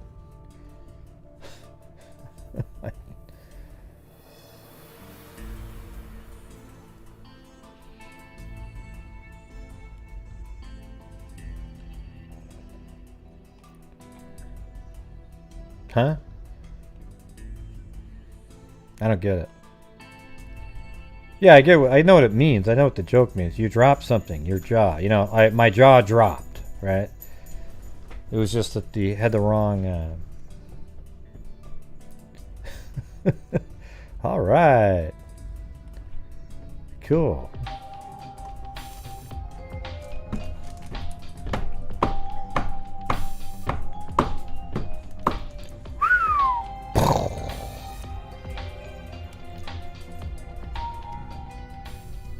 Keep up the good work. Also, your personality always cheers me up.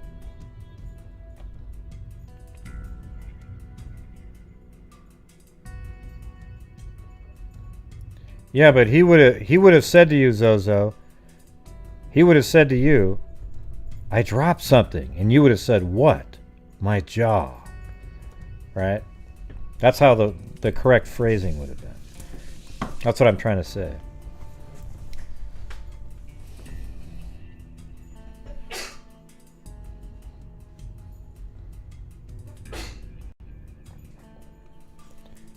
Thank you, Brianna Propst. Hope your kid's doing better. You guys are crazy, man. Crazy times. The only one that's not having fun is good old Brittany. And right, he said, oh, he told you dropped something? Oh, really? What the hell? Man, so that guy had the bad grammar. Jesus.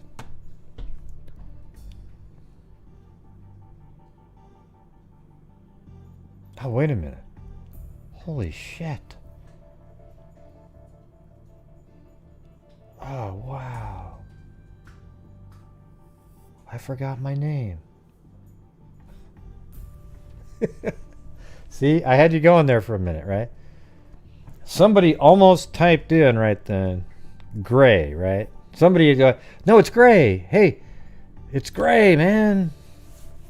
I guarantee it. Somebody was that close to typing in Gray right then. No, she doesn't have it right, Cindy Lane. You're incorrect. Somebody's saying you dropped something, your jaw? What? When you're looking at him or what? That doesn't make any sense.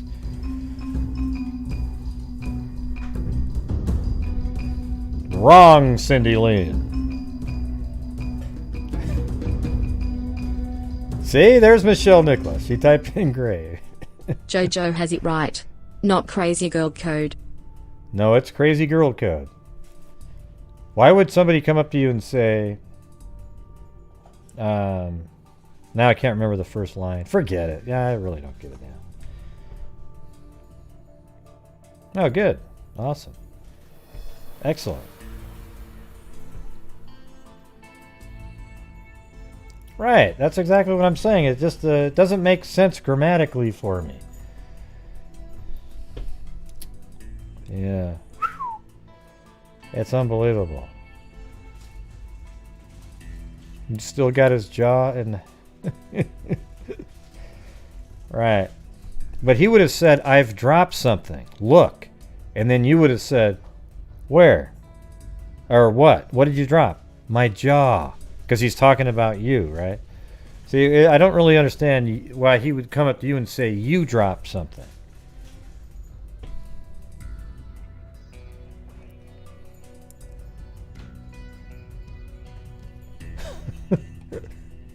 Wait, let me go back up and read it again. What's the original sentence? I gotta figure this out. You dropped something. Oh, okay. Okay. I sort of get it now a little bit. Okay, it's like you dropped something, and meaning you're the one that made him drop his jaw. Okay. Okay. All right. Okay, you win. You win. All right.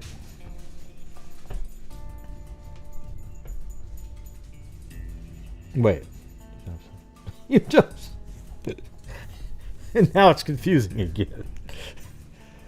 Yeah, I understand, Darlene. Everybody understands what the reason for the jaw dropping would have been. My God, Darlene. It's like, hey, everybody, it looks like it's going to rain today. Why would it do that? 5 minutes later, Darlene pops in. Well, the cumulus stratus clouds were forming. And with the high convection rate, what happened was it... Yeah, well, it was a rhetorical question, right? But at the same time, yeah, we knew what that meant, the jaw-dropping part. There you go. That's hilarious. Darlene White! She took the Gene Fish Award tonight for stating the absolute obvious. Woo! Hey, where is Gene Fish, by the way?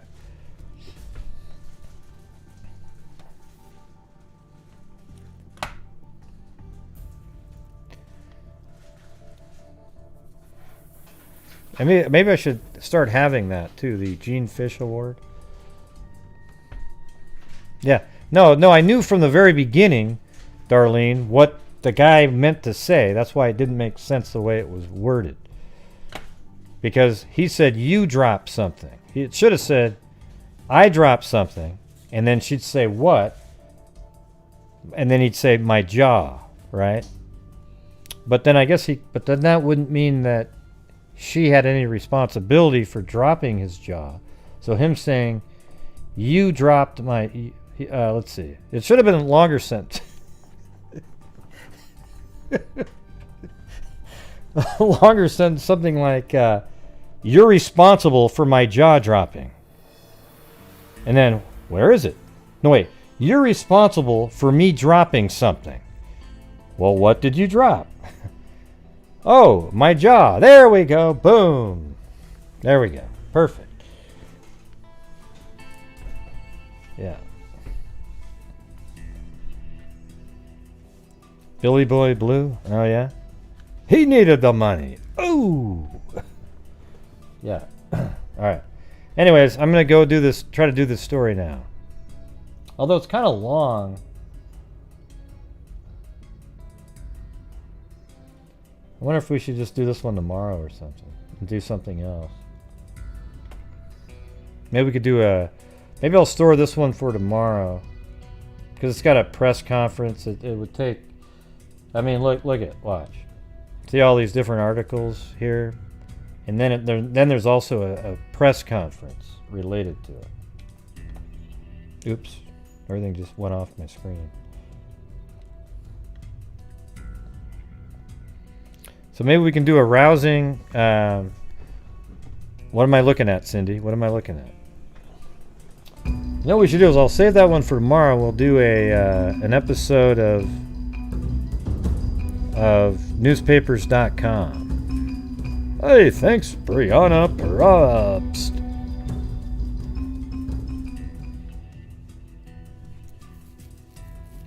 Please do it now. Okay. All right. Well, we'll see. We'll give it a shot. Got to be. All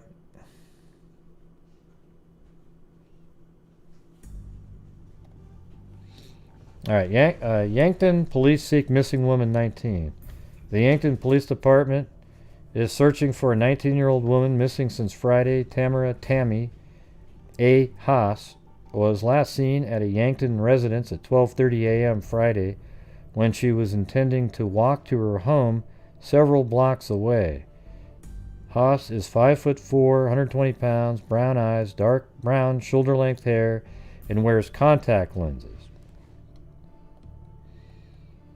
And this is in, hold on.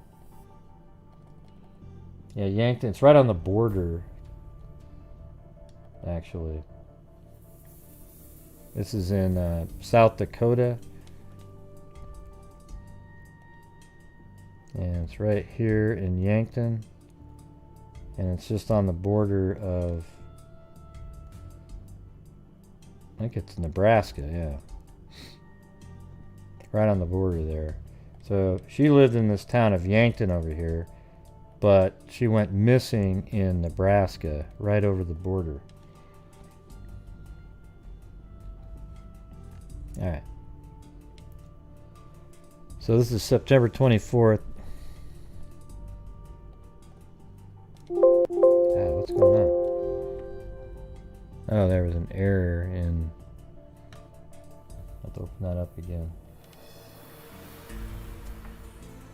Is that another cup of coffee? Thanks, Brianna. Perhaps.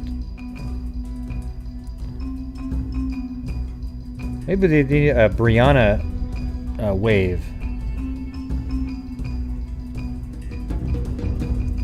Gather rune children's? What does that mean?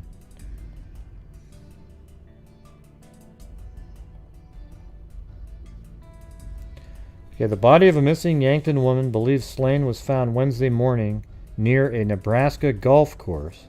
Tammy Haas, 19, had been missing since 12:30 a.m. Friday when she walked home from a friend's residence in Yankton. Her partially unclothed body was found at about 8 a.m. by a man who was searching for golf balls in a ravine along Highway 121 next to the Lakeview Golf Course in Crofton. Trauma-type injuries were found on the head and extremities of the body, said Captain Dave Winkler of the Nebraska State Patrol. We've got some information that tells us it's a homicide, said Jeff Hansen of the Nebraska State Patrol. I can't get right into all the reasons. What a weird sentence that is. Jesus. An autopsy was scheduled to be performed Wednesday night to determine the cause and approximate time of death, said Yankton Police Chief Leon Canton. The golf course is about 5 miles south of Yankton across the Missouri River.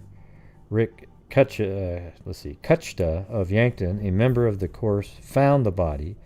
I didn't know who she was, he said. It's kind of a weird sentence, you know, like, I didn't know who she was, he said. I was just walking around and I found her.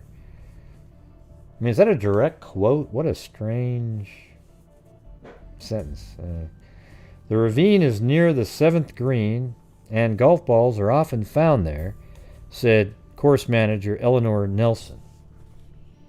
All right, so actually, it's going to just sound totally nerdy, but, I went on their website, found the golf course layout, and then I found the golf course, and there's the golf course, and here's the layout right here, and on the layout it has the 7th green right here. That's the 7th green. There's the green, and looking at, there it is right there. So here's the green of the hole. There's the bunkers around the green. So a ravine, I'm kind of thinking it's right down in here. And as a matter of fact, that's exactly where somebody, if you were right here and you were trying to do a draw around this corner, you'd hook it a little too much. It would hit the bank and roll down into this area. So I would think that that's about where she was found, right down in there. Because that's where you would look for golf balls. Alright, so sorry for the dork, looking at the golf course. I mean, that's the stuff I do on the side, regardless. So. Let me see what it looked like back. Yeah, this is 1992. Well, look at that. That's 1993 right there. Look at the difference. Yeah. So that's totally different. And that's exactly, I would say that that's exactly where that is, a ravine. See that? Right down in there. There's the green. Looks like the green would be about right here. So maybe right in this area. Let's see how they've changed this over the years. So there's the green. Green's still there. Yep.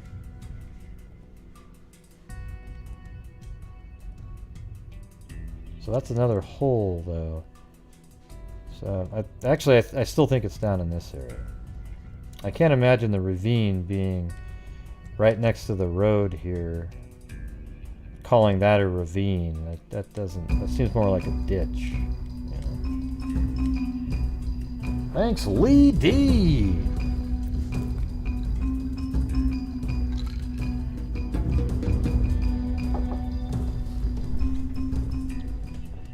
Thanks, Gray. Well, they just took satellite imagery and laid it over the top. They weren't doing.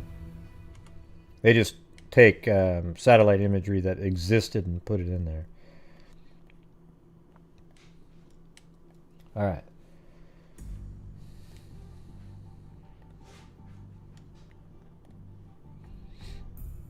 The ravine is near the 7th green, and golf balls are often found there, said course manager Eleanor Nelson.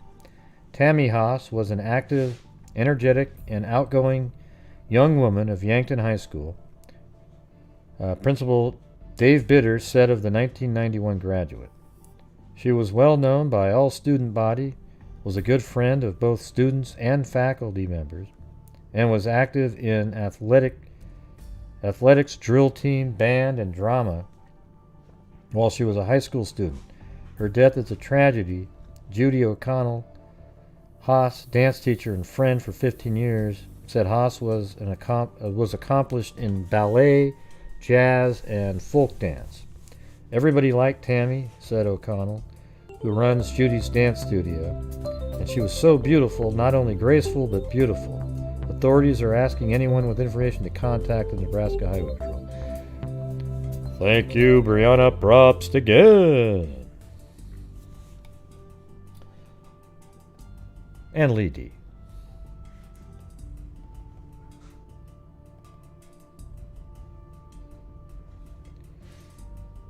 Okay, now this is on the 25th. I wonder why they need to do a second autopsy so fast. 1992, September 25th. Yeah, strange.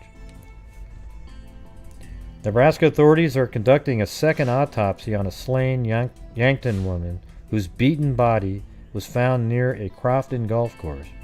Dr. Brad Randall of Sioux Falls said Thursday that he and Nebraska State Patrol official completed an autopsy on 19-year-old Tammy Ann Haas on Wednesday night. But Nebraska officials decided a second autopsy must be done, this time without him.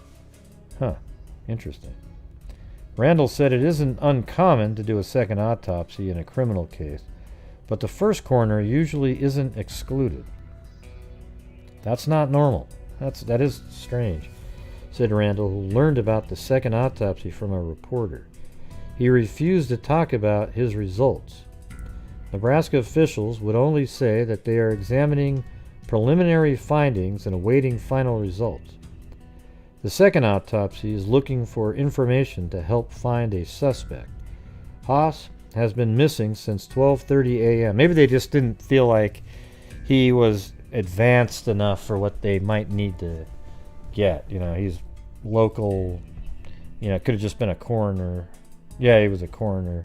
And maybe they were trying to get at somebody that's a little higher level. Haas, and it's a small town.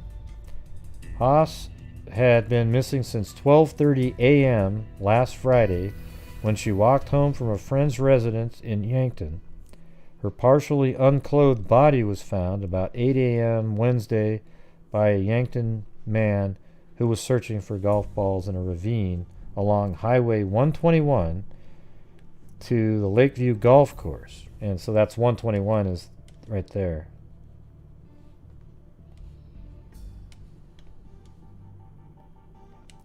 Catherine Hansen, an Augustana student who graduated 1 year ahead of Haas at Yankton, said, "One of my best friends described it as a kind of hush hanging over the town. Investigators have interviewed nearly 100 people trying to determine who saw her last and to find other leads.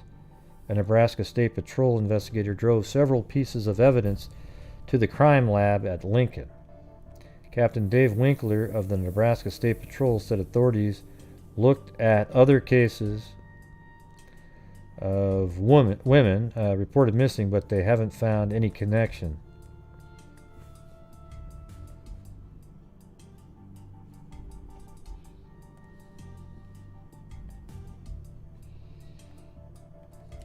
And then the next day, so that was the 23rd, 24th, 25th.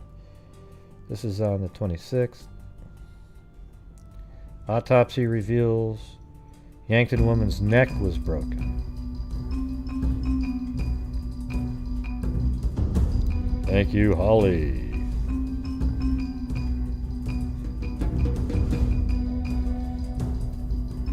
Good night. Autopsy reports show that a Yankton woman whose body was found near a Nebraska golf course died of a broken neck. Tammy Ann Haas, 19, had been dead for 4 or 5 days when a Yankton man searching for golf balls found her body Wednesday in a ravine. Nebraska authorities requested a second autopsy Thursday for a second opinion on the cause of death, Winkler said. The first was completed by Dr. Brad Randall of Sioux Falls. Although authorities are still trying to piece together how Haas died, they are treating her death as a homicide. They haven't ruled out the possibility of an accidental death. Suicide and strangulation appear unlikely, they said. Right now, from what we know, homicide is probably the best bet. Haas had been missing since 12:30 a.m. September 18th when she walked home from a friend's residence in Yankton. Her partially unclothed body was found about 8 a.m. Wednesday in a ravine that is about 25 feet deep. Authorities refused to comment on whether evidence indicates Haas' disappearance and death were caused by a stranger or someone she knew.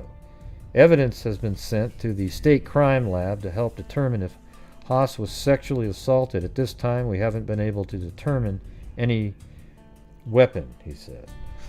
Officials refused to comment on whether bruises found on the body indicate that she was trying to fight off an attacker, saying they are concentrating on how she sustained the neck injuries. Hey, thanks, Brianna. Props again. What, did you win the lottery? Anyways, I appreciate it. Yeah!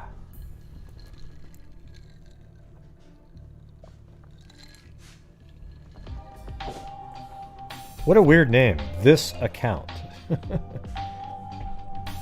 I mean, that's the most generic thing I've ever heard in my life. Da-na-na. Oh, and Holly up there. I missed that one. Alright, no, I said that. Officials refused to comment on whether bruises found on her body indicated that she was trying to fight off an attacker, saying they are concentrating on how she sustained the neck injuries. Authorities want to caution area residents against fear that someone may be stalking young women. I know there are other reports of missing people, Winkler said. We don't have any reason to believe. This sounds just like those other guys. Hey, nothing to see here, people. 3 Nebraska women have been reported missing recently, 2 in the last week. Some people interviewed in the Haas case were given lie detector tests, authorities said.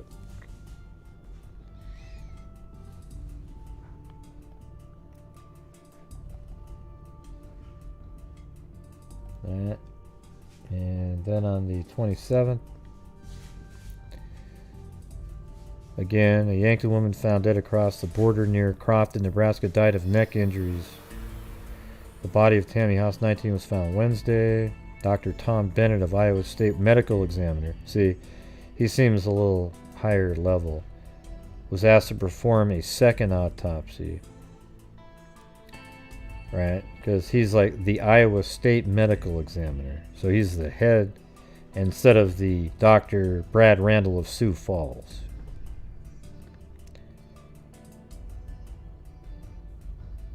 Okay. They asked for a second one because the initial report left some lingering questions. So he probably wasn't able to determine the cause of death. So they got a legit medical examiner in there.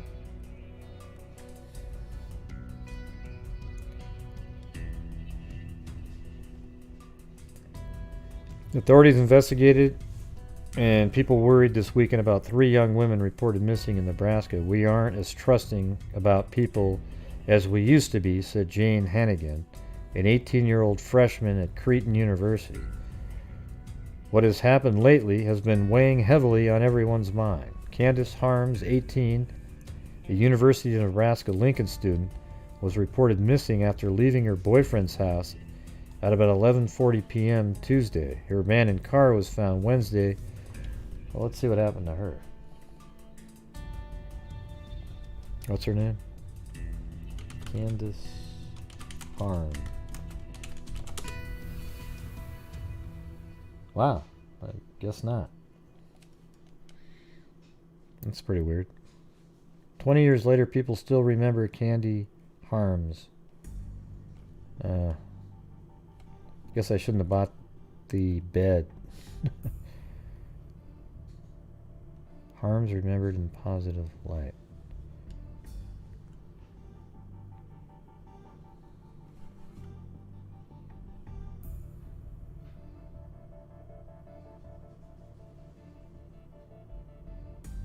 Is that somebody else?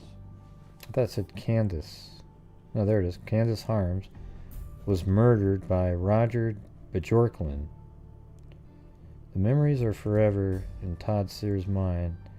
On a campus he has not visited for years. Is this the same? This got to be the same person, right? Yeah, Nebraska, right there. The month of September marked 10 years since his then-girlfriend, University of Nebraska-Lincoln student, Candace Harms, was murdered by Roger Bjorklund. And despite Bjorklund's July 2001 death, the special legislative session to clarify Nebraska's death penalty laws has put Candy's name in his head again. There by the curving bench, the trees, and the, yeah, wow. So that girl was murdered. I don't know who this Roger Bjorklund is. What's the deal there? See, this is just like that other case. Remember the one where the girl got in the argument? She got out of the car, and that's just like this guy. They didn't get in an argument, but you would think, oh, the last person to see him was the boyfriend. I bet you anything he was a suspect at times.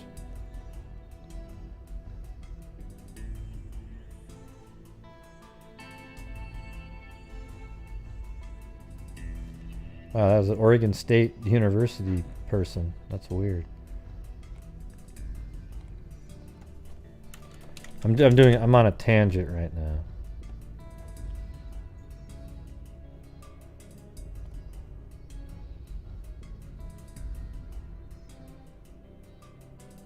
On September 22nd, 1992, 18-year-old Candace Harms, a freshman at the University of Nebraska-Lincoln, disappeared after leaving her boyfriend's house at approximately 11:40 p.m. The next day, Harms' abandoned vehicle was found north of Lincoln. The police found nothing at the scene of the vehicle to indicate what had happened to Harms, and although police launched a search for Harms, they could not locate her. In December of '92, Scott A. Barney and Bjorklund were arrested for possession of a stolen vehicle. While in custody, Barney told police that he and Bjorklund had kidnapped, raped, and murdered Harms. Barney then took law enforcement officials to the location where Barney and Bjorklund had left Harms' vehicle, where they assaulted her and where they murdered her. See, look how random this shit is. It's crazy, right? It's just... And they murdered Harms and buried her body. While in jail on the pending stolen vehicle charge, Bjorklund requested to speak with Detective Gregory H. Sorensen. When Sorensen arrived at the jail, Bjorklund confirmed that he still wanted to talk to Sorensen. Sorensen read Bjorklund his Miranda rights, and Bjorklund responded affirmatively to each question on the standard Miranda form. In the statement he gave Sorensen, Bjorklund stated that he and Barney had planned a bank robbery. However, they were certain that they were going to be caught, and so they decided prior to the robbery to fulfill their fantasy of abducting and raping a woman. Bjorklund stated that on September 22, 1992, after he and Barney had driven around for quite some time looking for a suitable victim, they saw Harms turn onto Vine Street at the 27th Street intersection in Lincoln. They followed Harms to her parents' home on 61st and Vine Street, where Bjorklund then approached Harms as she exited her vehicle in her parents' driveway and forced her back into her car. Bjorklund in Harms' car then followed Barney in Barney's car to a 27th Street and Bluff Road location, where they abandoned Harms' car, bound her hands, wrapped her head with duct tape, and then placed her in Barney's car. Jeez. Bjorklund said that they took Harms to 84th and Havelock Street in Lincoln. At this location, Barney left Bjorklund and Harms to go fill his car with gas. While Barney was gone, Bjorklund sexually assaulted Harms. When Barney returned, Bjorklund observed Barney also sexually assault Harms. Following the assault, Bjorklund stated that Harms was placed back in Barney's car and taken to 134th Street and Yankee Hill Road in Lincoln. There, Bjorklund removed Harms from the car, placed her in a chokehold to control her, and began walking with her out into the field. At this point, Bjorklund stated that he stumbled and fell on top of Harms, and that Barney shot Harms twice in the head with a .38 caliber semi-automatic pistol immediately thereafter. According to Bjorklund's statement, Bjorklund and Barney then left Harms lying in the field and drove away, returning when they realized that they had left behind their blanket. When Bjorklund located the blanket near Harms, he heard Harms still I think I've heard of this before. This sounds familiar. I think this is an IDTV episode or something. Harms was still spasming or gasping for air. Bjorklund then fired 5 more rounds from his .38 cal. Isn't that suck? Had they just taken that blanket, there might have been a chance that she lived. I doubt it, but you know. Bjorklund then fired 5 more rounds from his .38 caliber revolver at Harms and left the scene. Bjorklund stated that he and Barney then took the blanket and Harms' clothing and personal belongings back to the site of the assault and burned those items there. They threw the weapons and extra ammunition into Pawnee Lake, and 2 days later went back and buried Harms' body in a shallow grave a short distance from where they shot her. An autopsy determined that the cause of Harms' death was manual strangulation and multiple gunshot wounds to the head. The coroner's physician also determined that the various incisions on Harms' body, including the removal of the nipple of her left breast, were consistent with sexual sadism and torture. Wow. That is the craziest shit I've ever, like, isn't that weird when you take those tangents sometimes? The crazy crap that just,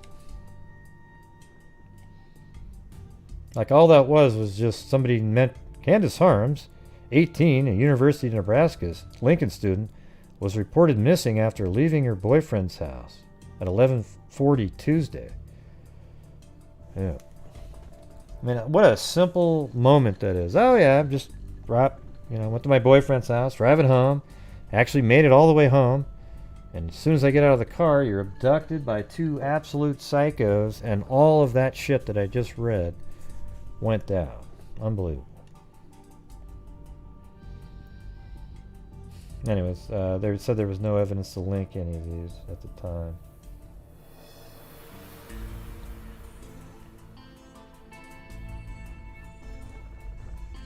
Wow.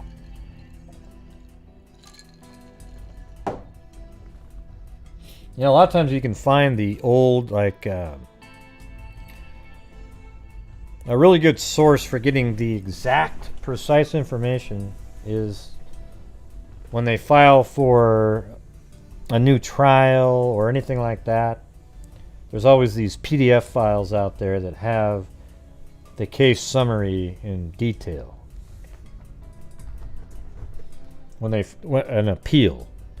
When they file an appeal, so it'll be like state versus so-and-so, and then it has these long write-ups on it. It's wild.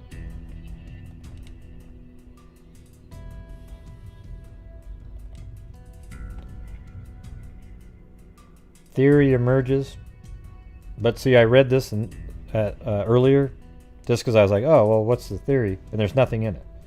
It's just that they came up with a theory. We have considerable insight into what... I think they got this from Doug Carter's playbook. We have considerable insight into what has happened. Haas had been missing since 12:30 a.m. September 18th. She died of a broken neck. Authorities have received test results that could determine whether Haas was sexually assaulted, but Canton refused to discuss them. He said he's waiting for additional tests. About 10 of the original 27 officers are still working the case. Alright, now we're moving to December 11th.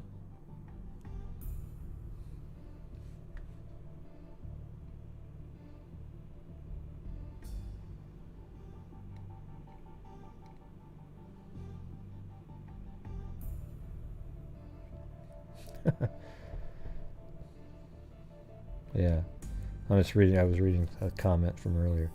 Test still not back on woman's death. Okay, so they're just waiting for some test results. And then we've got, now this one shows up and the test results came back and body was placed in a trunk. A Yankton woman who died last fall was stuck in the trunk of a vehicle before her body was found in a gully near a Nebraska golf course. But authorities aren't certain whether 19-year-old Tammy Haas was still alive in the trunk before her partially unclothed body was found September 23rd at the bottom of a ravine near Lakeview Golf Course. The information was the first release in the Haas case since last September, when authorities seized a car in connection with her death. Authorities refused to elaborate on the information or draw connections between existing evidence. What we're saying is her body was in the trunk, said Captain Dave Winkler of the Nebraska State Patrol. Due to some of the tests taken, we can place her body in the trunk of the vehicle. Well, what vehicle? When you say the vehicle. It would be speculation to say if she was alive or dead. Haas had been missing since 12:30 a.m. September 18th, when she walked home from a friend's residence. She had been at a homecoming party that same evening. She died of a broken neck. It's possible that Tammy Haas' death may have been unintentional. Yeah, I don't think so. Why was she half undressed then?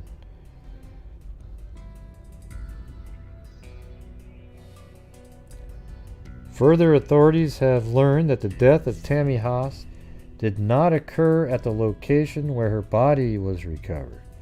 Scientific tests continue at labs in Pierre and Nebraska, at the FBI laboratory in Washington, D.C., and they're not being made public, the results. There's a $10,000 reward at that time, too. And then about 6 months later, in 1993,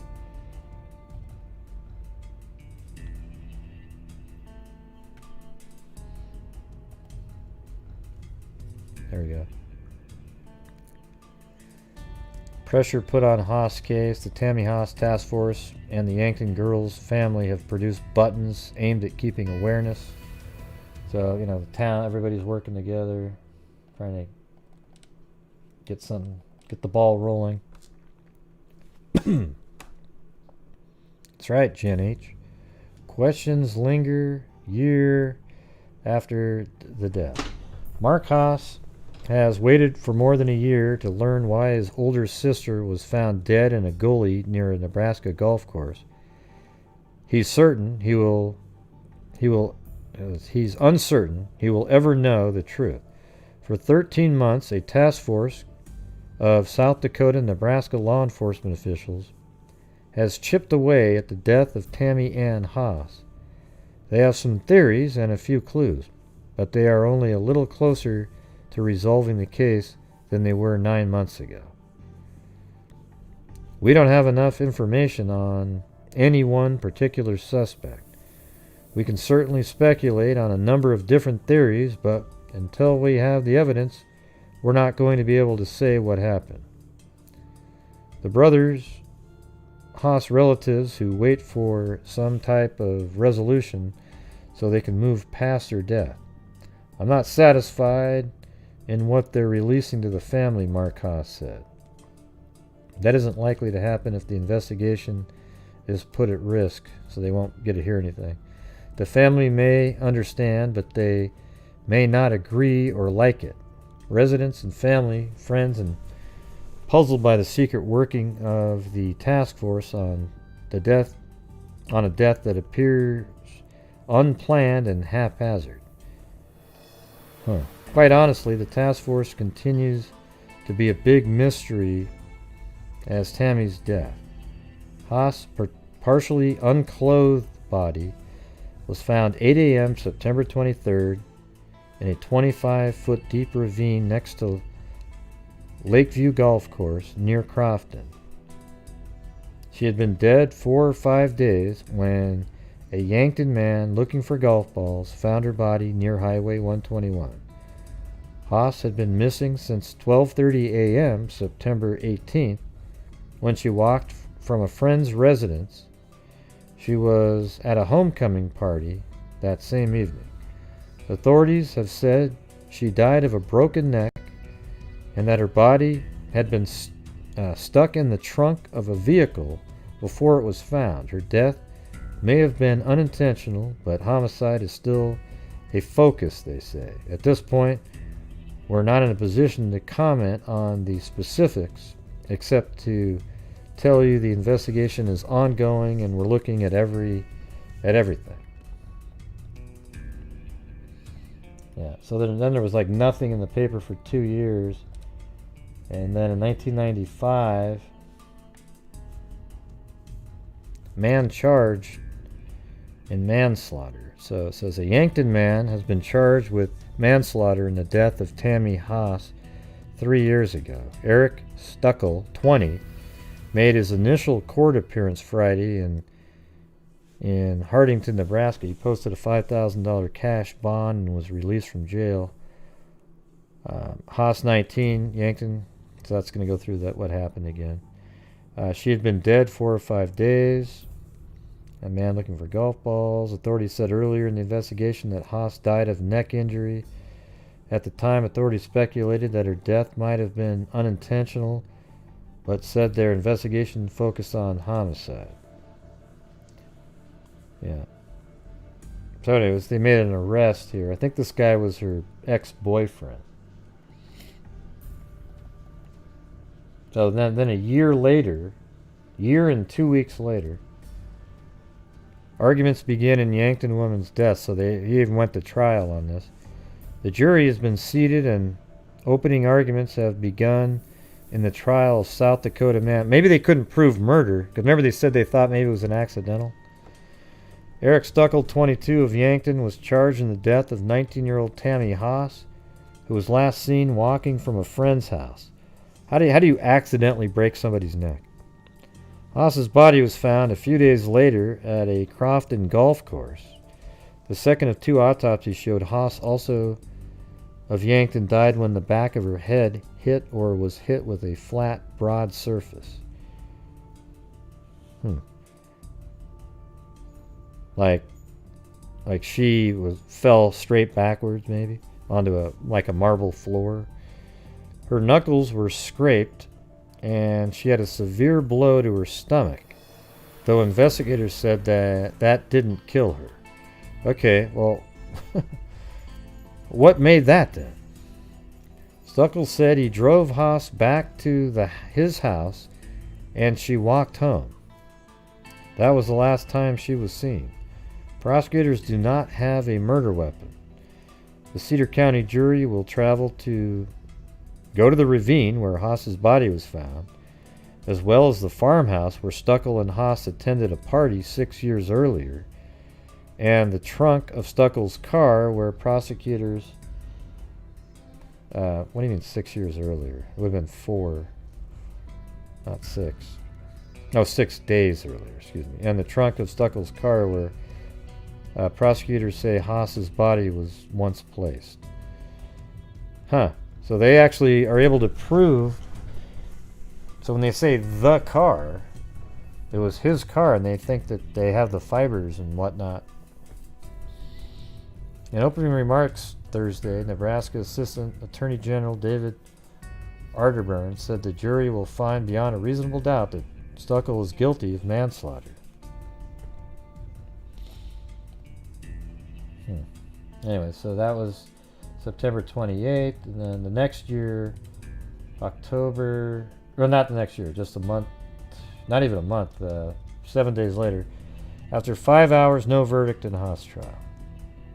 After deliberating for almost 5 hours, a jury has not reached a verdict Friday in the case of a Yankton man charged with killing his girlfriend. Eric Stuckel, 22, is charged with manslaughter in the death of Tammy Haas. Your job is to solve the mystery, said Stuckel's lawyer. He said Haas is in closing arguments. David Arterburn of Nebraska Assistant Attorney General said evidence indicated Haas wanted to break up with Stuckel, and he was upset. I mean, how many times have we heard this one? Jesus.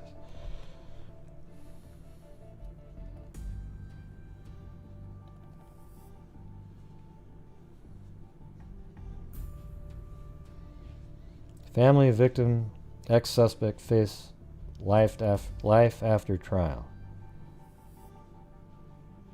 So let's see. As one family celebrates, so he wasn't convicted. And it began September 23rd, 1992, when 19-year-old Tammy Haas's body was found in a ravine. Somebody put her in that ditch. Somebody got away with it. Vicki Larson, Haas's aunt, said flatly. The anger will always be there. Dave Stuckel, Eric's father, said the family is doing as well as it possibly can following the trial. There is simply no other feeling I've ever felt in that minute and a half, Dave Stuckel said, of hearing the verdict. The best I could describe it was a sense of relief. Eric, 22, plans to move back to Minneapolis. Okay, so I did find that guy. Where he had lived before his arrest and attended college there. Eric is ready to move on with the rest of his life. During the trial, Stuckel testified he and Haas attended a homecoming party together September 17, 1992, then went back to his house in Yankton. I bet you that's not how it went at all. She later decided to walk home, but they did say she went to a friend's house, so she decided to walk home. But a restaurant worker testified that Stuckel came into the frying pan in Yankton during the early morning hours of September 20th and said, "I think I killed a girl." Haas's body was found next to Crofton Golf Course September 23rd, 1992. Larson and Gary, lieutenant and Haas family friends, said they won't let Tammy's death be forgotten. I don't know what IDT stands for. Last year, IDT started a community group. Is that a person? That's his last name, It? Gary IDT. Never seen that one.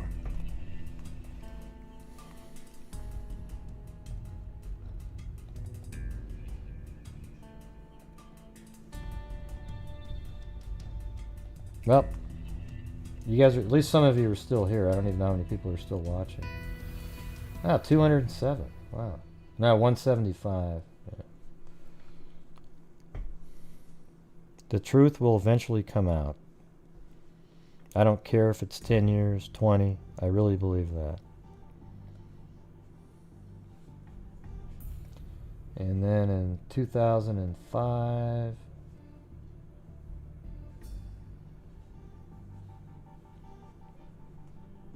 So this was kind of interesting because a family member wrote a non-fiction book on this.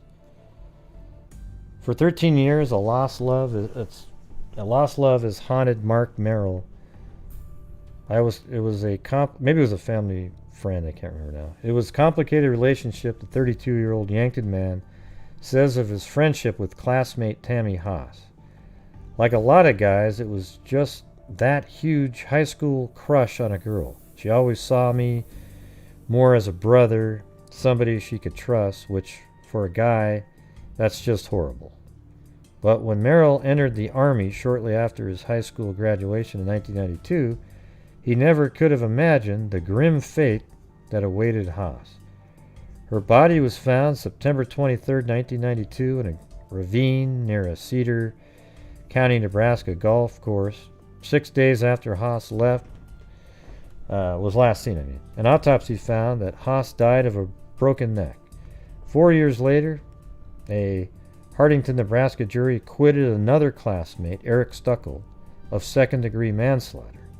Justice went awry that day, Merrill feels. He thinks Stuckel did kill Haas, and that friends helped move the body, arranged alibis, and threatened those who wanted to tell the truth. Merrill is so convinced of that he first turned the real-life cold case into a screenplay, and now a novel that has brought memories of Haas and theories about how she actually died back to the surface in Yankton. The Homecoming, the book's called The Homecoming, published by Unabated Productions in Yankton, is a mix of fact and fiction. This is the best theory possible. Let's see what he said.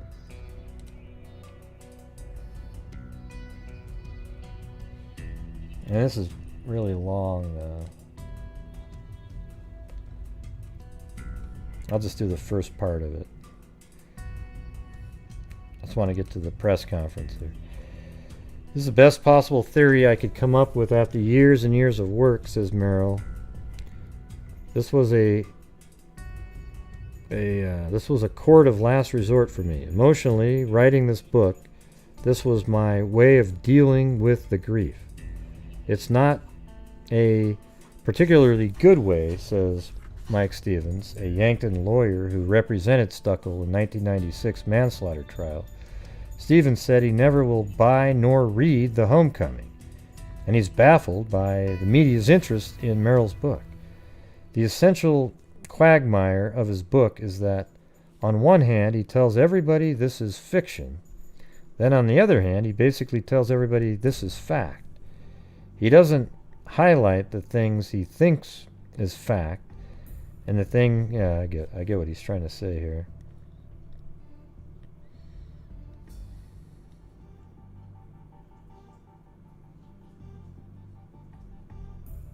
Yeah. Anyways, I'm just going to move on to the... Let me maybe see what this one is here. There's one more article on the November. I don't really need to hear about his book. And it's just this was in the paper, an ad about the book.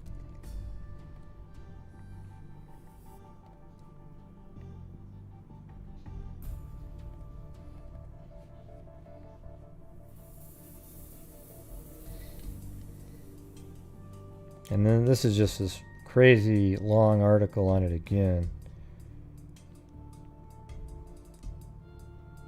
Let's see what this part here says. What started as a missing persons case in '92 quickly became a complex and divisive homicide investigation. She was last seen alive September 17th. She and Stuckel had gone to a party at a farm across the state line in Nebraska. Stuckel told police the couple left the party and that Tammy Haas walked to her aunt's from her parents' house. A golfer found her body days later in a ravine less than 2 miles from the site of the party. Her neck was broken, and she had other injuries that led authorities to conclude that she had been killed and carried across the highway and into the ravine. Oh, let's see. Maybe it's on the other side, though. I wonder if that's the... So that's the 7th green. Carried across the highway. Now there's no ravine over there.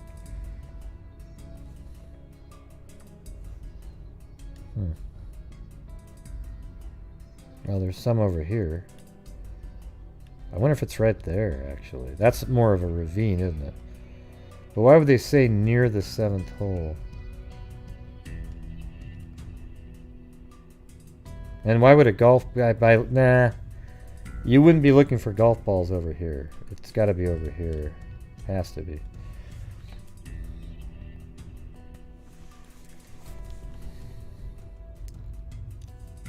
Stuckel was charged with manslaughter in Cedar County in 1995, days before the statute of limitations. Almost 400 potential witnesses were subpoenaed, according to court records.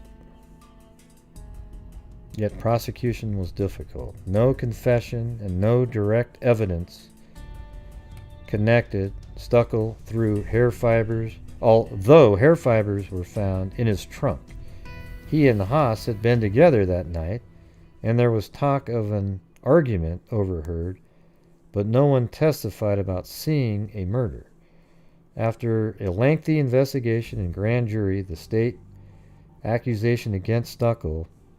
See, this is why they don't do... You know these cases that we've been talking about lately, where they seem like we've got enough, man? Give it a shot. Well, it just shows you that there's a lot of people out there on juries that they just need all the little CSI stuff.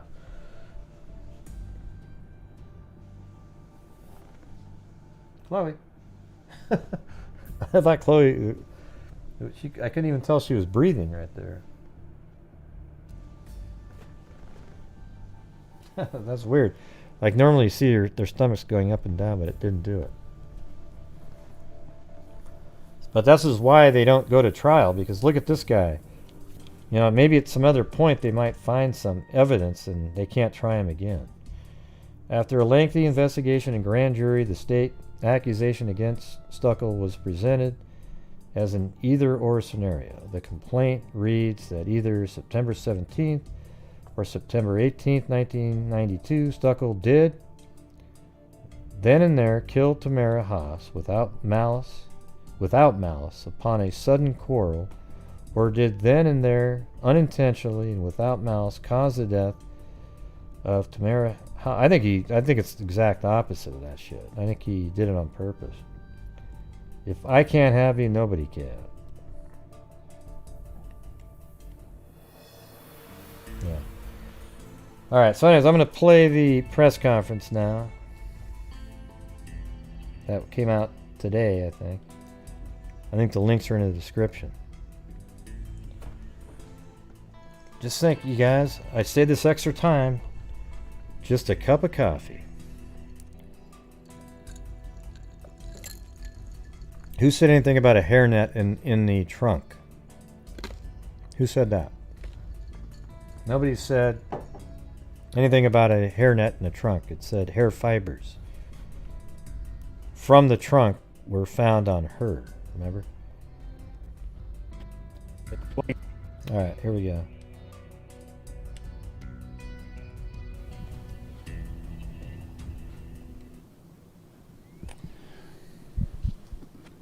Good morning. My name is Todd Brand. I'm a commander with the Yankton Police Department.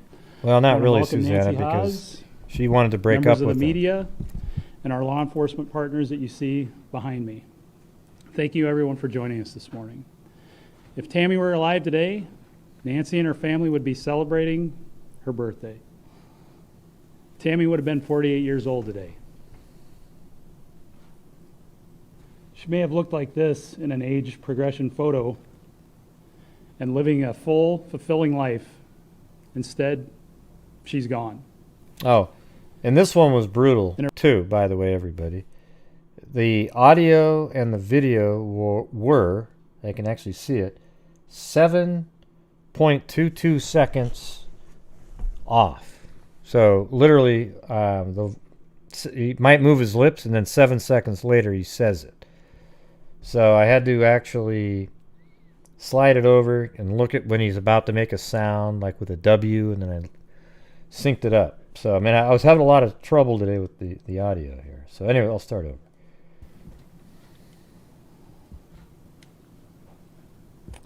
I thought that was an age progression.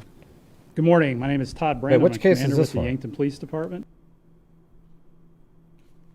Hold on a second. Why are they doing an age progression? What difference does it make? I want to welcome Nancy Haas. Why are they doing an age members progression? of the media and our law enforcement partners that you see behind me. I don't get it. Oh, just what she might have looked like had she lived. I see. If Tammy were alive today, Nancy and her family would be celebrating her birthday. Tammy would have been 48 years old today. She may have looked like this in an age progression photo and living a full, fulfilling life. Instead, she's gone. And her family is left to deal with the mystery of how and why she died in the fall of 1992. One Thursday night in the middle of September that year, Tammy was 19 years old, just another teen heading to the homecoming celebrations in and around the Yankton area, as well as traveling into the Nebraska area as well. However, Tammy never came home. Less than a week passed when a golfer was out looking for golf balls and discovered Tammy's body. Tammy's body was located at the bottom of the ravine in rural Cedar County, Nebraska, near the area of a party that Tammy had attended on coronation night. An autopsy would reveal that her death was caused by the hyperflexion of her neck, rendering her unable to survive. Law enforcement has been trying to unravel the mystery since then. Theories have come and gone. Tips of leads have seemed promising, but have turned hopeless. In March of last year, while some of Tammy's friends and peers were in town, Tammy's gravesite was senselessly targeted and vandalized. Why? We remain steadfast in our efforts to find out once and for all what happened to Tammy Haas. So today, on Tammy's birthday, we will announce a new reward with hopes of someone who knows something. Now, why would is somebody ready to do the vandalize right her thing. grave? Weird. Thank you, Nancy, for being here today, as well as your friends. And we all continue our efforts for you, the family, the community, in resolving what happened to Tammy. I would like to now introduce Special Agent in Charge of the FBI's Minneapolis office, Michael Paul.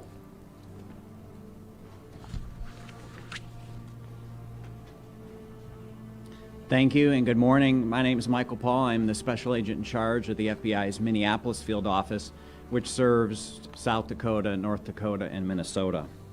I'd like to thank the Yankton Police Department, particularly Chief John Harris, for hosting today and making arrangements for us to have this event.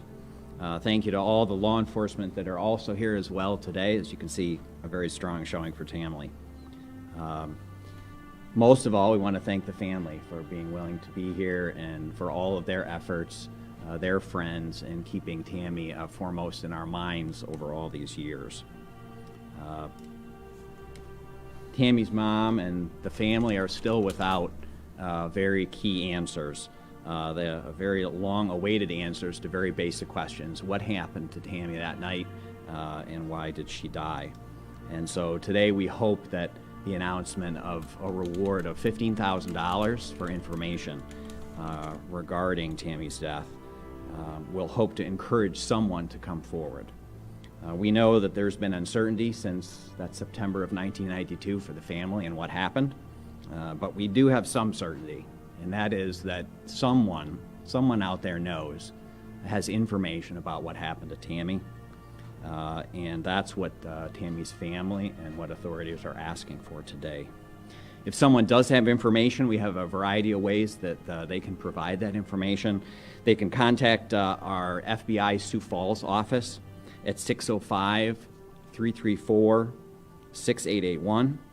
They could also call the Yankton Police Department at 605-668-5210, or they can submit information online to the FBI at tips.fbi.gov.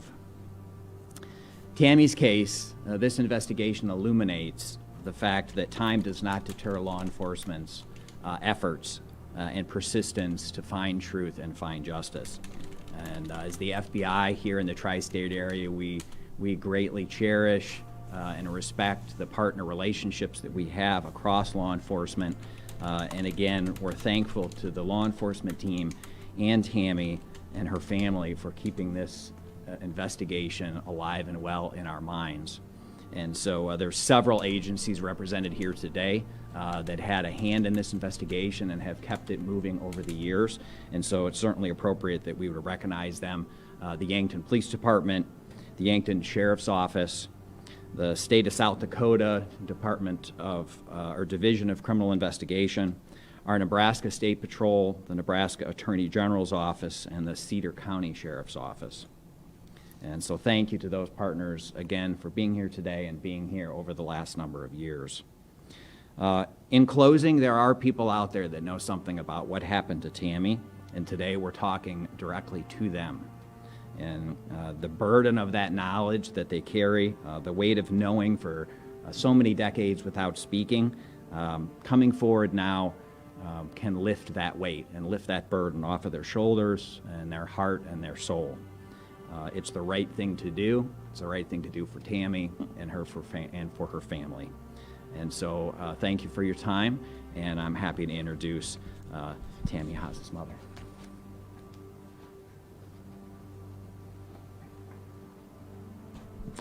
Okay, good morning. I want to thank all of the press that is here today, and I want to thank the FBI, along with all the various law enforcement agencies from South Dakota and Nebraska for being here and for your efforts to get answers. And also thank you for being here on her birthday.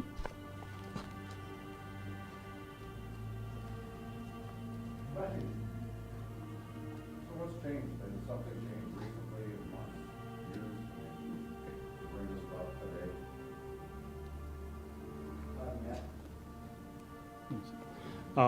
What's changed is that nothing has changed. We're still fighting for the answers of what happened to Tammy.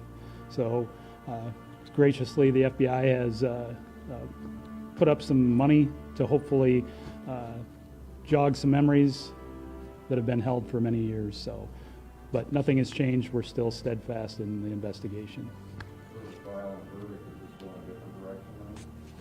I'm not going to comment on the trial or verdict. That was back then, this is now, and we're still trying to find answers for not only Nancy and her family and friends, but for the community as well.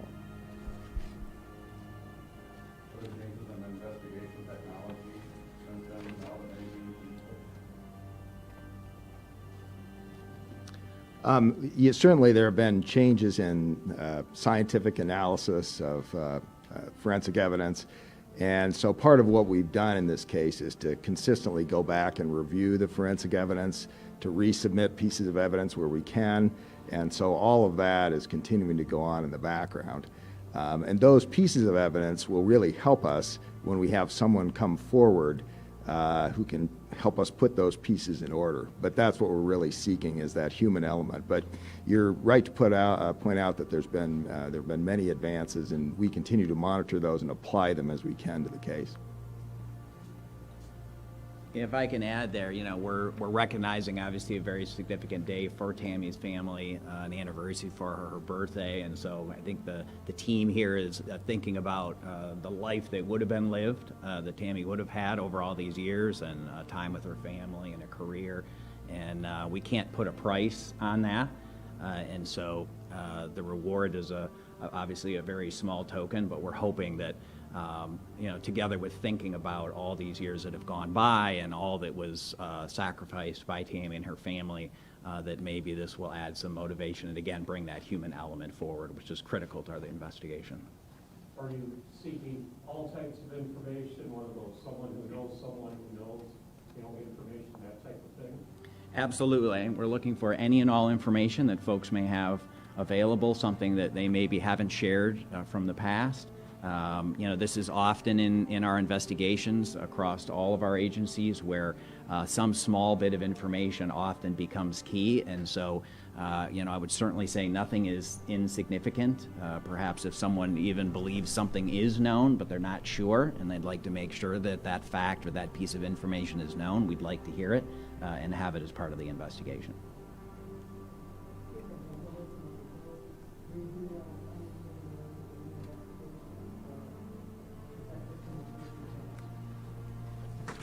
Vandalism of the grave, there's nothing that was significant about that to the investigation.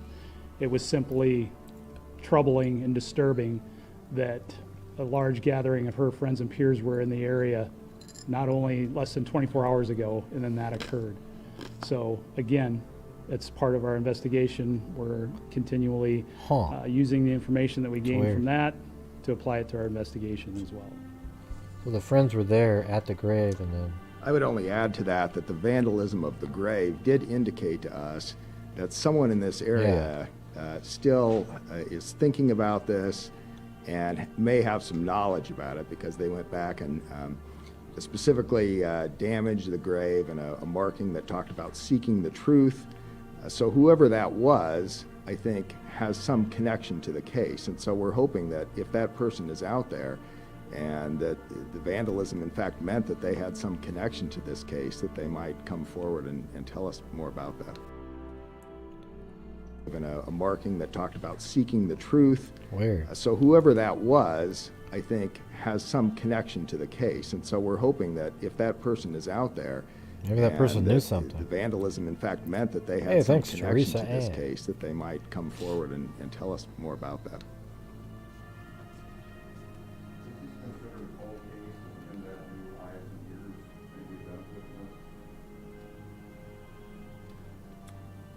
Yeah, you would consider this a cold case, gosh, almost 30 years. And we've had two separate cold case specialists, both with the FBI and with the South Dakota Division of Criminal Investigation, review this case from top to bottom. And so any other sets of eyes, Todd and I are constantly seeking out other opinions to have other people look at it to see if we've missed something. And so you're correct to point out it is a cold case, and we have had it in cold case review. Well, I wonder if there was ever a sexual assault good question. rape kit done. Because she was partially nude, right? I'm sorry, did you say bits of information? Hey, thanks for moving up the oogle boogle. One of these... I wouldn't say it's a regular basis, but I know from time to time people have questions what's going on with the case. Unfortunately, it's an active investigation, therefore we can't share all the details that are going on with the investigation. But I want everybody to be reassured that any information, like the supervisor special agent mentioned, is that we're taking it, we're evaluating it, we're running it down, and we're making sure that no stone is left unturned in this case. I apologize, sir, what is your name and position? I'm Matt Miller. I'm a special agent with the FBI, and I've really just worked on the case with the Yankton Police Department and the other authorities up here as an investigator. Any other questions? How long ago was the war in New York? Why almost 30 years later?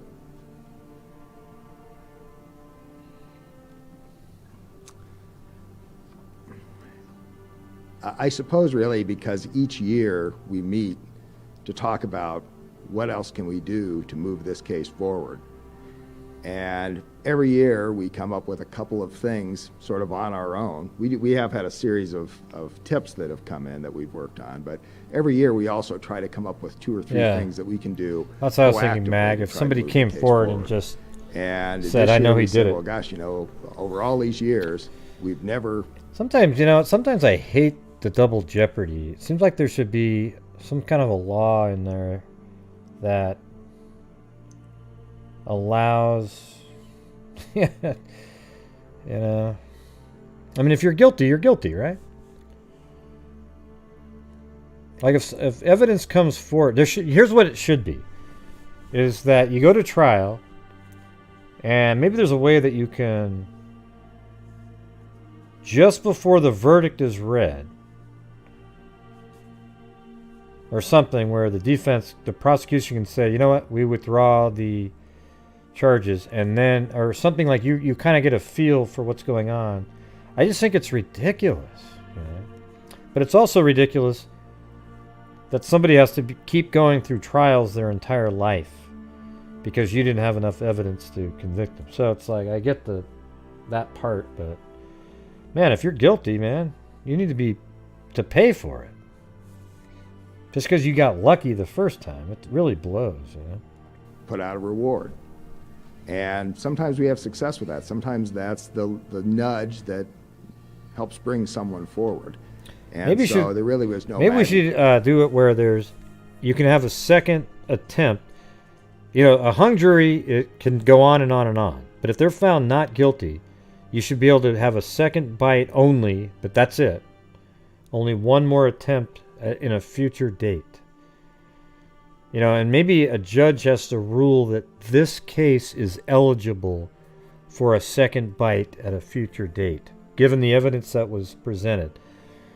Something like that, like the judge is sitting there, he sees, wow, this guy's guilty, but I see where you're lacking, and the defense put on a case and sold a bunch of garbage to the jury, and that's when the judge can say, you know what, he's not guilty, but in a later date, if you guys have the information, you can try him again. But a judge has to determine that after the trial, but it's only one shot later. Okay? I think that's the way to do it. Is to make it so that one more shot at it. Because how many times has this happened? God, you gotta be kidding me. To it. It was just came about as a result of the regular meetings that we have, saying what can we do. Anything else? Okay, thanks everyone.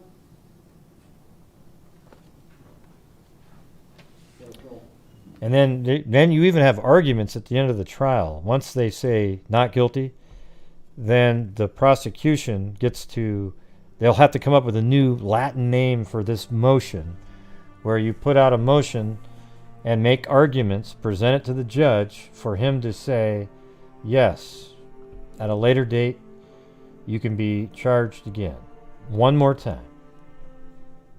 And I think that'd be a cool sort of thing to put in. I think it's ridiculous. You know, all of a sudden, this video shows up a week after they were acquitted, and it shows that, oh yeah, he killed him, and that's what he did. He's a barbarian, and we got to let him walk around on the streets. Are you kidding me? No way, man.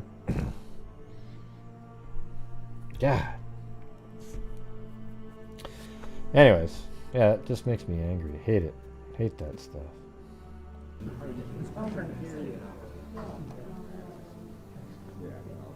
That's great.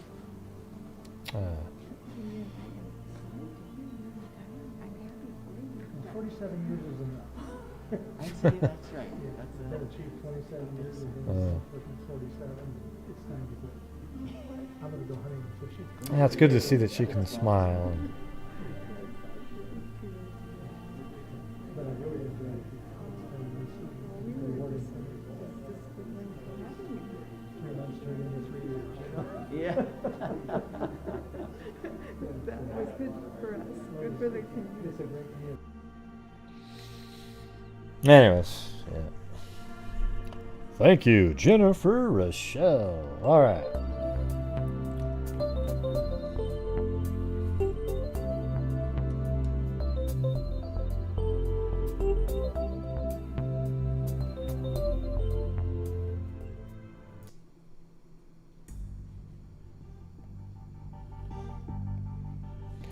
All right, everybody.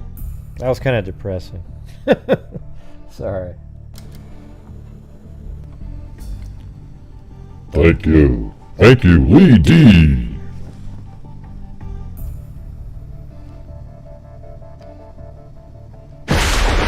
Jennifer Rochelle.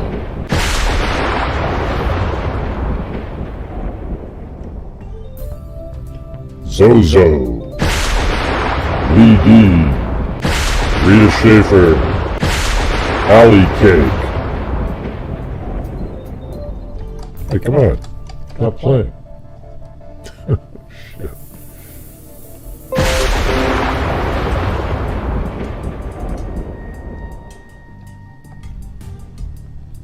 Oh. Screw it. The sound effect doesn't work. It's messed up. Alright, Allie Cake, Lee D, Miss L. Rodriguez, Jen H, Jessica Schubach, Allie Cake, Cairo, Christy B, Ellen Vaughn, Rita Schaefer, Zozo, Robin Frost. Good eye, mate. I get 9,000. That's me eye, scar, mate. Susanna, Matt, Gilla, Padre. Lucky Chums, they're magically delicious. Juju Positive.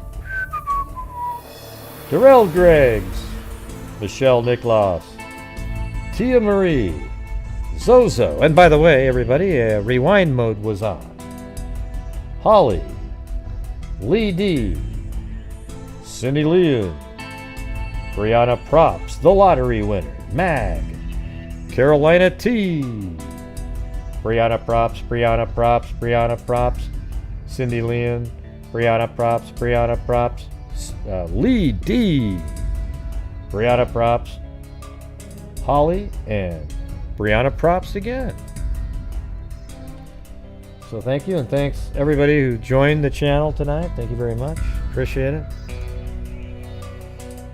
All right.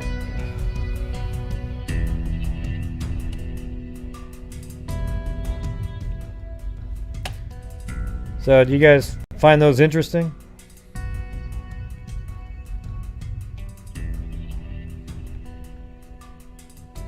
Yep. Good night. All right, everybody. Thank you very much. Make sure you wash your hands, maintain your social distancing, wear a mask, get that shot. All right. And I'm sorry, but it was idiotic to remove Johnson & Johnson with 6.9 million shots given, with 5 cases of some kind of blood clot thing and only 1 death. So you stopped saving thousands of people's lives because 1 person died from the shots. Absolutely idiotic. All right. So thank you guys very much. Appreciate it. Oh yeah, no, I did see that. I did see the. Hold on 1 second. I did have a Trudy. Oh, there she is. So I don't know. Want me to say the name of it? So thank you, Trudy. Yeah, I did see that earlier. I was gonna go see it. I saw it earlier, but I forgot at the end. You must be chopped liver. So now it's Trudy liver, everybody. All right. That's right. Get that vaccine.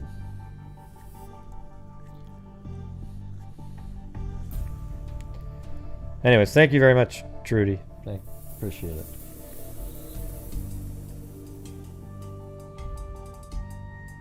Yeah, that one, didn't that one have more though? I mean, we're talking 5 cases. But either way, they say that if you can, if I was you, I would just get the Pfizer or Moderna. But if you can, get the Pfizer, because apparently it has less side effects on the second shot. Okay? So, if you can, get Pfizer. But Moderna and Pfizer are similar, and they're both great, and so there you go. I hope so, because I think that was just a stupid pause.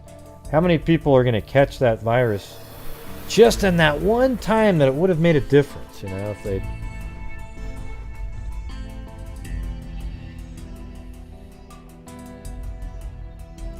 And the thing is like I was saying last night, it's one of those things where, you know, we have an open society, like, so we say stuff. We tell the truth on things like that. But was it something we needed to tell? Like, it's one of those things for the greater good.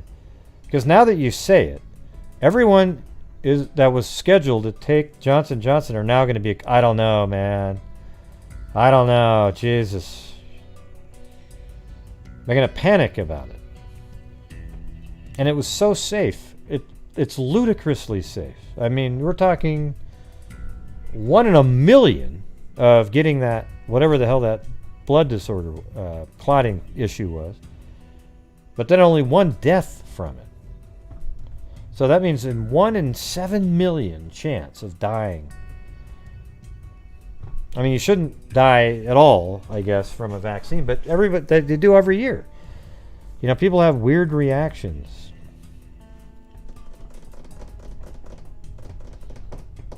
I didn't see Sarita tonight.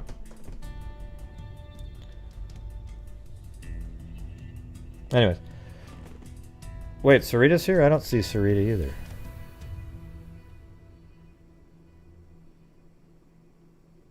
How come I can't see Sarita?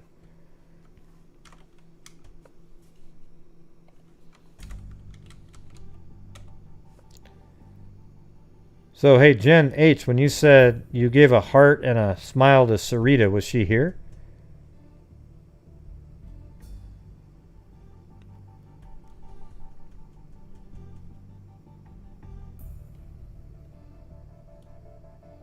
Oh, she's at work, but Jen H. said, she said something about, I'm confused.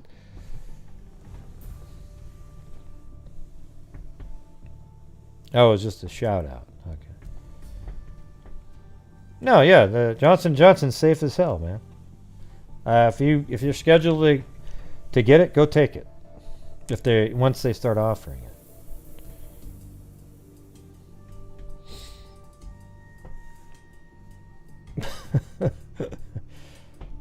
Yeah, I definitely can see that.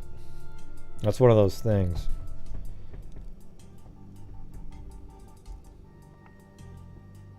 Nah, it's safe, Trudy. It's safe. Yeah.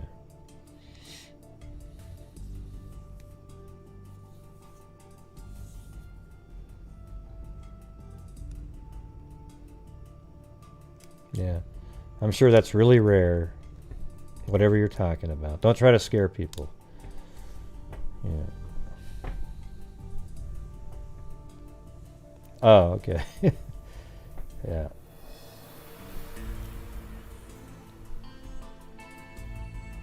Yeah, right. Even if they get COVID, though, it's rare to get something like that. Okay? It's not like this. I'm not even sure what that means, sheds and weeps. But anyways, kids really rarely even get it. Yeah, they hardly ever even get COVID. And even if they do, they just quickly, boom, they're out of it. Now, maybe there's some rare incidents that you're talking about, but don't make it sound like that's the norm, because it sure isn't. All right? Awesome. Well, it doesn't matter if you're a nurse or not. My dad's a doctor, my brother's a doctor, my wife's a CNA, you know, they're all over the place. Right. Yeah. Well, don't get the, make sure that, don't tell people not to get the shot. I'm talking about what you just said about all these kids getting this certain thing once they catch it and get over it. It's not really that common. And if it was, you'd hear about it more. I know, Zozo. I said that. I just said that 2 seconds ago. I know exactly what she was talking about. I never once thought she was talking about the vaccine, and only right then when she finally said not to get the shots, I mean that she's not saying not to get the shot, I didn't even know why she brought that up, because I didn't say anything about the vaccine.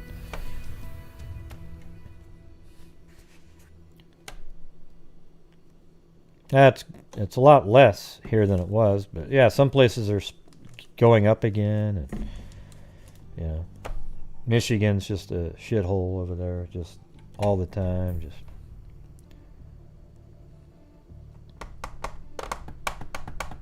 hello, Mary Hayes from Yorkshire.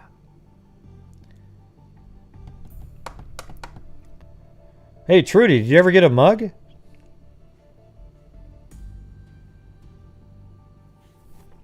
You got to send me your information in an email. What does uh-oh mean? Man, you're like 40 seconds late. Hit refresh. Well, you got to send me your address, and I'll send you one of the Freak Heart mugs. All the nurses get them. Then you got to send a picture holding the mug, and then I'll add it to the slideshow, and you're in the nurses group.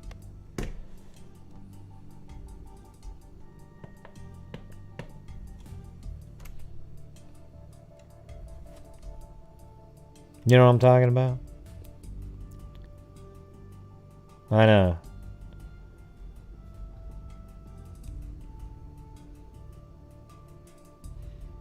Yeah, everybody needs to be... I think everybody... It should almost be like polio, where it's mandatory. Because we got to get rid of this virus. I'm just saying. It just... It's about 10 times more deadly, or more than that, than the flu. Way more transmittable. And it, keeps spawning off variants. My cat Meep and me. You have a cat named Meep? Okay, well, cool. Well, anyways, you gotta send me your address and everything, and I'll ship you one.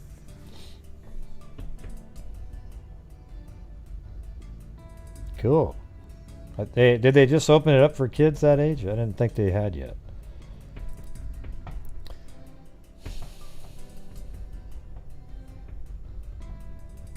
Huh? Kids don't need protection. It should be the other way around. Kids are really... Adults don't need to wear... What are you talking about? That's the exact opposite, Trudy. Yeah.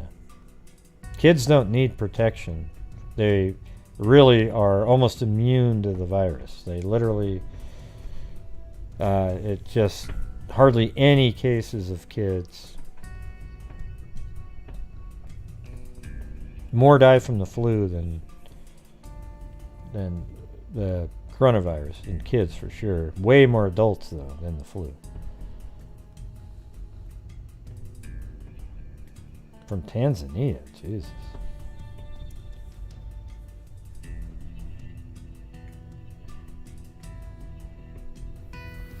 Well, yeah, but don't you want to make sure that it works for a 6-year-old? And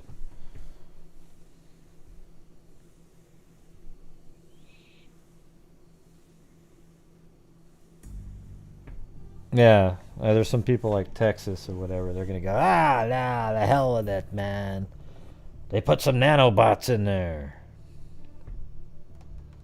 Right, exactly. There's almost no deaths from COVID.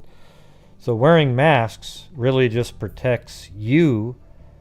Or look, if you're not wearing an N95 mask, your mask protects somebody else from getting a virus from you. Okay, but it means that you're not going to spread it around as much. But everybody, I don't understand why this didn't happen and why it's still not happening, is why doesn't the government send 2 or 3 N95 masks to every single person in the United States so that when they go out, they're basically 100% protected. Wear glasses too. I wear like these, sunglasses. And just when you go to the store, wear your N95 mask, and then there's virtually zero transmission. I don't understand why that didn't happen. That wouldn't cost shit. Look at 300 million people times $5. Let's just say it was at the most $10. Okay, it would have been $3 billion. Big deal. I mean, they're spending trillions on all this shit. And then you send it to people, and then you tell them how to clean it safely so that they last. Each mask will last for a couple weeks even.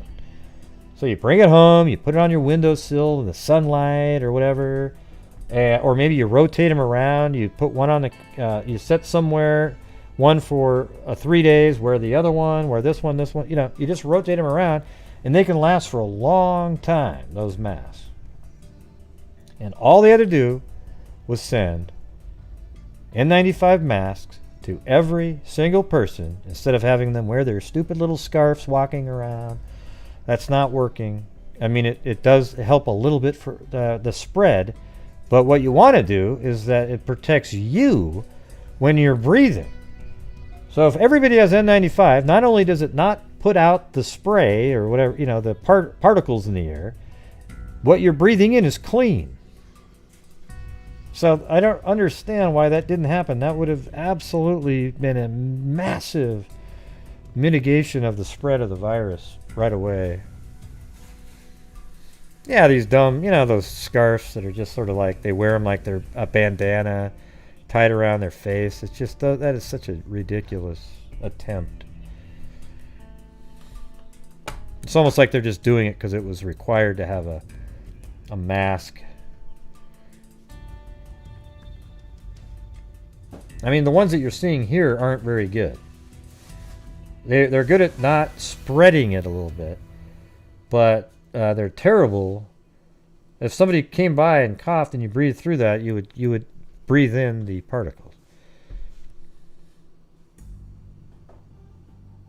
Yeah, I mean these are, well, when I say terrible, they're not terrible. They're just nowhere near as good as N95.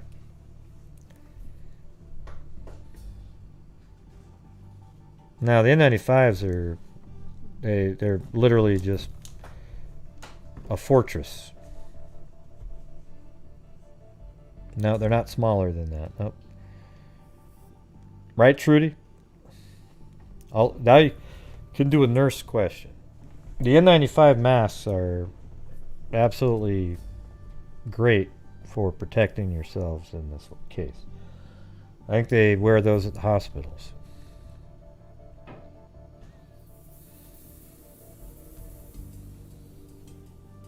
Now that was the size that N95 are the ones that work with the particle size. Anyways, you guys must be on rewind. The amount of time I have to wait is crazy. All right, everybody. I am going to get the hell out of here. Thank you guys very much for supporting the channel, showing up, hanging out, going over all these crazy cases from a long time ago.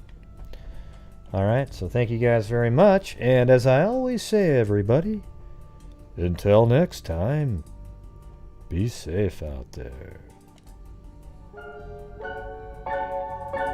Yeah, I've been doing this true crime thing for quite a while now. And during this whole time, I have not seen one person that is a crime dissector, thug rejector. I'm a certified human lie detector. Gonna get ya on a stretcher if you try and play me like an old projector. Crime sector is my nectar. Professor Grader's gonna give another lecture. Crime collector, freak connector, and I'm always gonna be a pup protector. Fool deflector, interceptor, and I'm meaner than a spectre with a vector on his vector. With all respect, y'all, just remember I've a temper fucking check ya.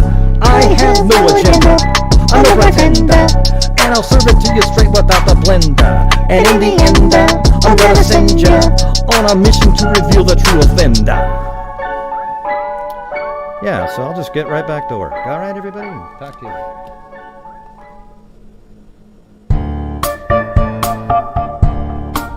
Hey, there's Colleen right off the bat. Look at, there's Colleen.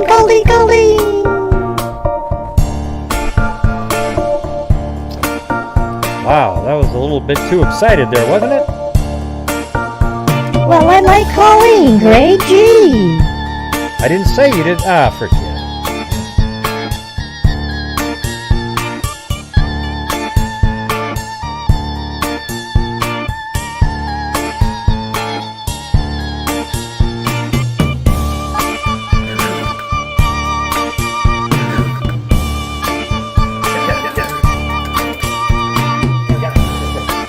Oh, remember that one? Remember that?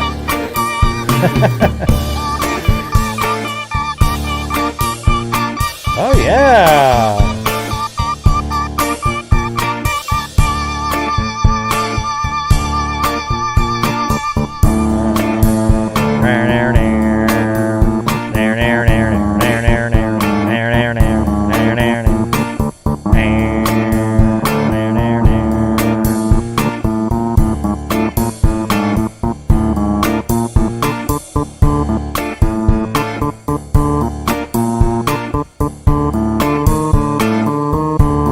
As in Helsinki.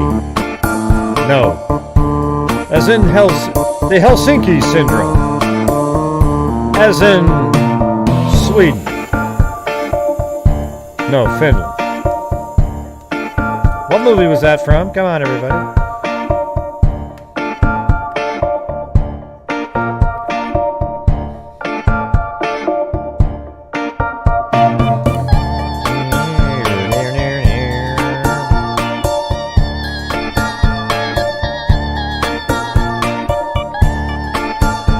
No, it's Helsinki, man. Helsinki. Helsinki's better. Okay, come on.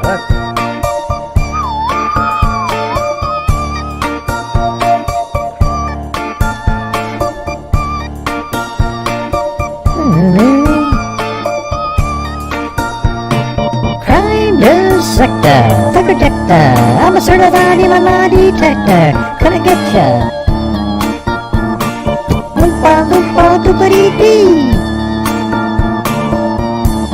Yeah, I remember you did that last time. Remember you did the Oompa Loompa song. Yeah, it was fun. Yeah, I know I did it. I was there, remember? I know, I was just making conversation. Wow.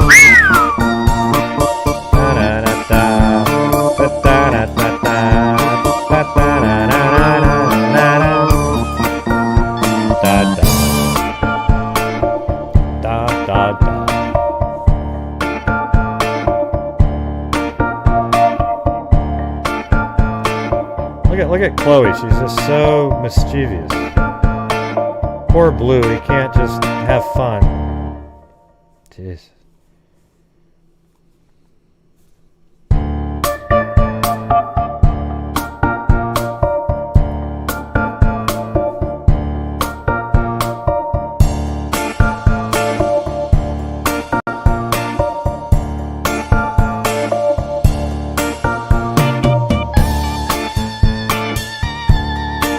Hey, good to see you, Helsinki, 1978. Helsinki looks, it just looks like Helsinki. You know, you look at it, you think of Helsinki. And the movie was Die Hard, okay? Die Hard. It's the Helsinki syndrome, as in Sweden. No, Finland, you idiot.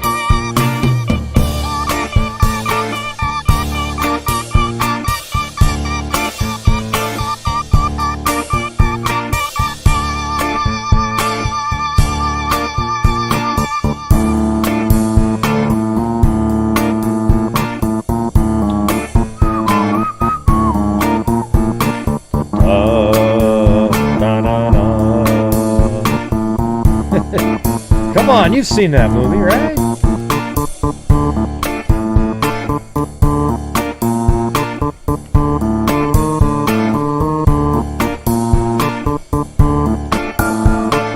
Hey!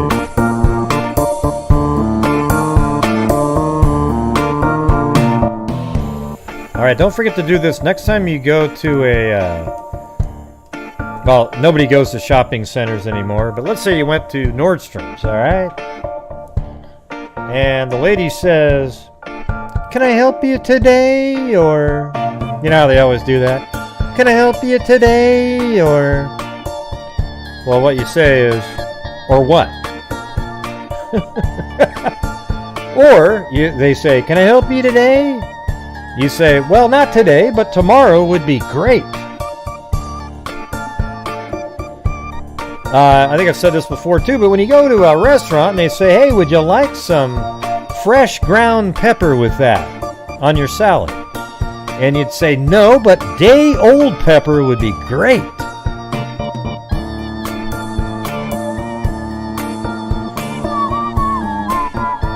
Try that one out. See how that goes. Would you like some fresh ground pepper? No, but day-old would be fine. If you could go get me some of that. Crime dissector. The projector.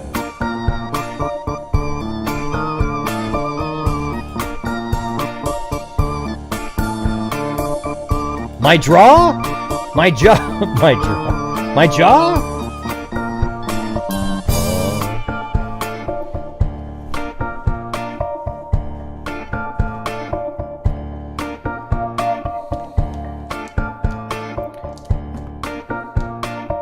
Or like you walk up to a cab and they say, hey, do you need a lift? No, I thought I'd just walk up and stare into your window, you idiot.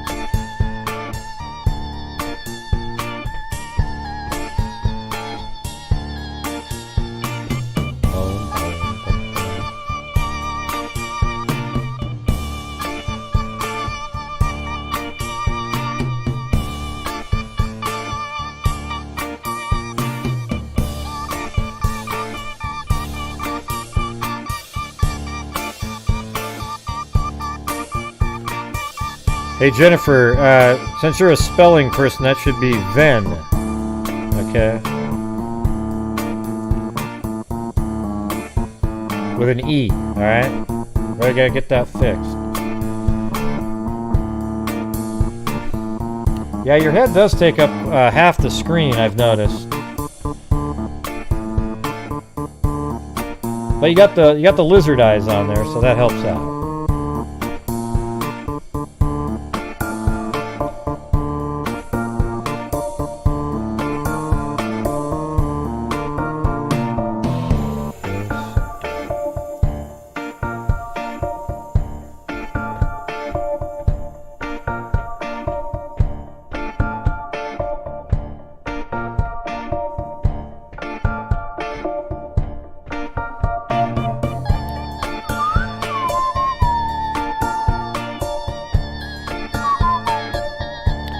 You know, let me just say this. My mom, when she goes to a restaurant and the waiter comes by and says, would you like another cup of coffee? And my mom says, oh, that would be lovely. Thank you. Man, how does that work? I don't know how you guys say stuff like that. I mean, if you ever see me say that, take a bat and just hit me in the head with it. Oh, that'd be lovely, thank you. Oh my God. How about just yes? Or, you know, yes please. But lovely? I mean...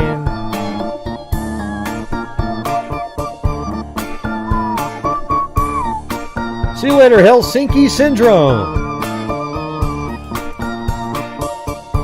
See you later, Helsinki Syndrome. All right. Mafti Nikkanen. You remember him? Remember him? Helsinki? Oh wait, you're not from... never mind. But what's weird is Helsinki, Finland is where a lot of people ski. And then your name, though, is Helen Ski, 1978. So I was wondering if you knew who Mafti Nikkanen was. Well, I didn't think so. All right, everybody. Thank you guys very much. I appreciate it. And you guys have yourself a great rest of the night. And see you later.